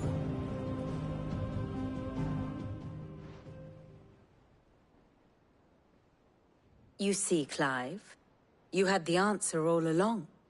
Do you think you can get us back to that beach, Mid? Picked you up from it, didn't I? Not that it were easy. The currents were a right bastard. But then, if it wasn't hard, it wouldn't be worth doing, would it? Well said. Thank you, Lady Vivian. If a few morsels of common knowledge and a sprinkling of tavern talk are worthy of your thanks, I wonder what genuine intelligence might earn me. Probably more visits. Mid, I need everyone in the ale hall now. I'll fetch Joshua from the shelves. Aye, aye, Captain.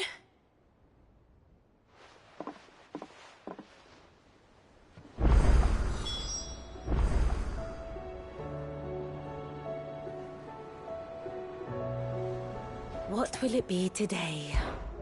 How may I help you today? Here you are.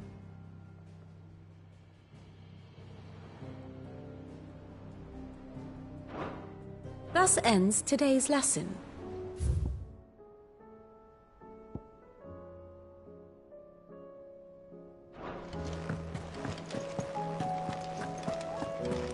You need anything, you just ask.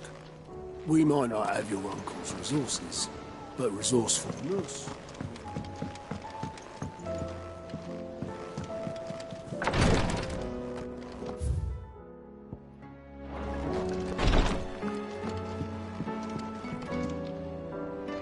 Please, your grace.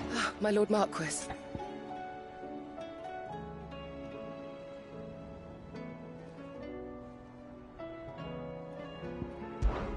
It was the greatest honor of my life.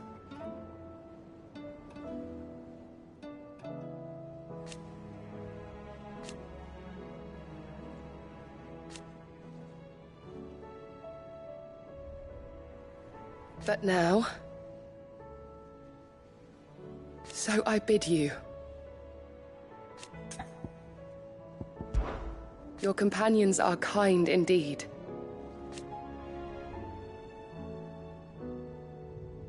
I must admit...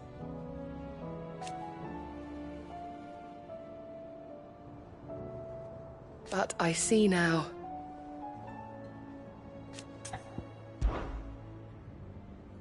Yote, is anything the matter? You seem troubled. Perhaps I might be able to help. My lord. Yes. Perhaps you might. It's your brother. His condition continues to worsen, though he does his best to hide it. The lesion on his chest pains him more with each passing day. I had feared as much. There are certain elixirs which can ease the suffering of those afflicted by the curse, but... But his Grace's case is severe. The drafts I have been able to prepare for him thus far have ceased to have any real effect. So I consulted with Talia and certain of my comrades among the Undying about the possibility of finding something stronger. And thankfully, a recipe was found. The only problem being that the critical ingredient is exceptionally hard to come by, and our supplies are almost exhausted. Unless we can secure more soon, your brother's anguish will likely become unbearable. My lord, I know that I have no right to make demands of you. But would you help? For Joshua's sake.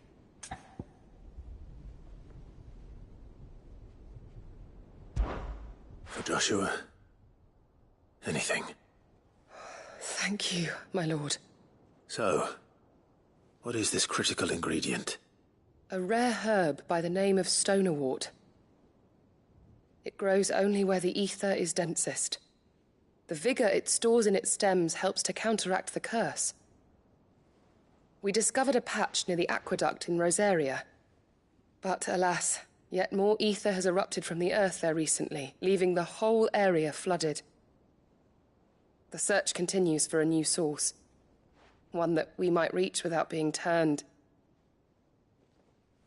So it's only that you can't reach it. The stonerwort itself is unharmed by the flood. Well, yes, but... Then I shall go in your stead. But, my lord... You've yet to find another source, correct? So for now, the aqueduct is our best hope. Besides, I'm a dominant. The ether can't hurt me. Well, if you're sure, my lord. Stonerwort is easily identified by its blood-red blooms. Search around the aqueduct, and you're sure to find some soon enough. I shall remain here and prepare the other ingredients.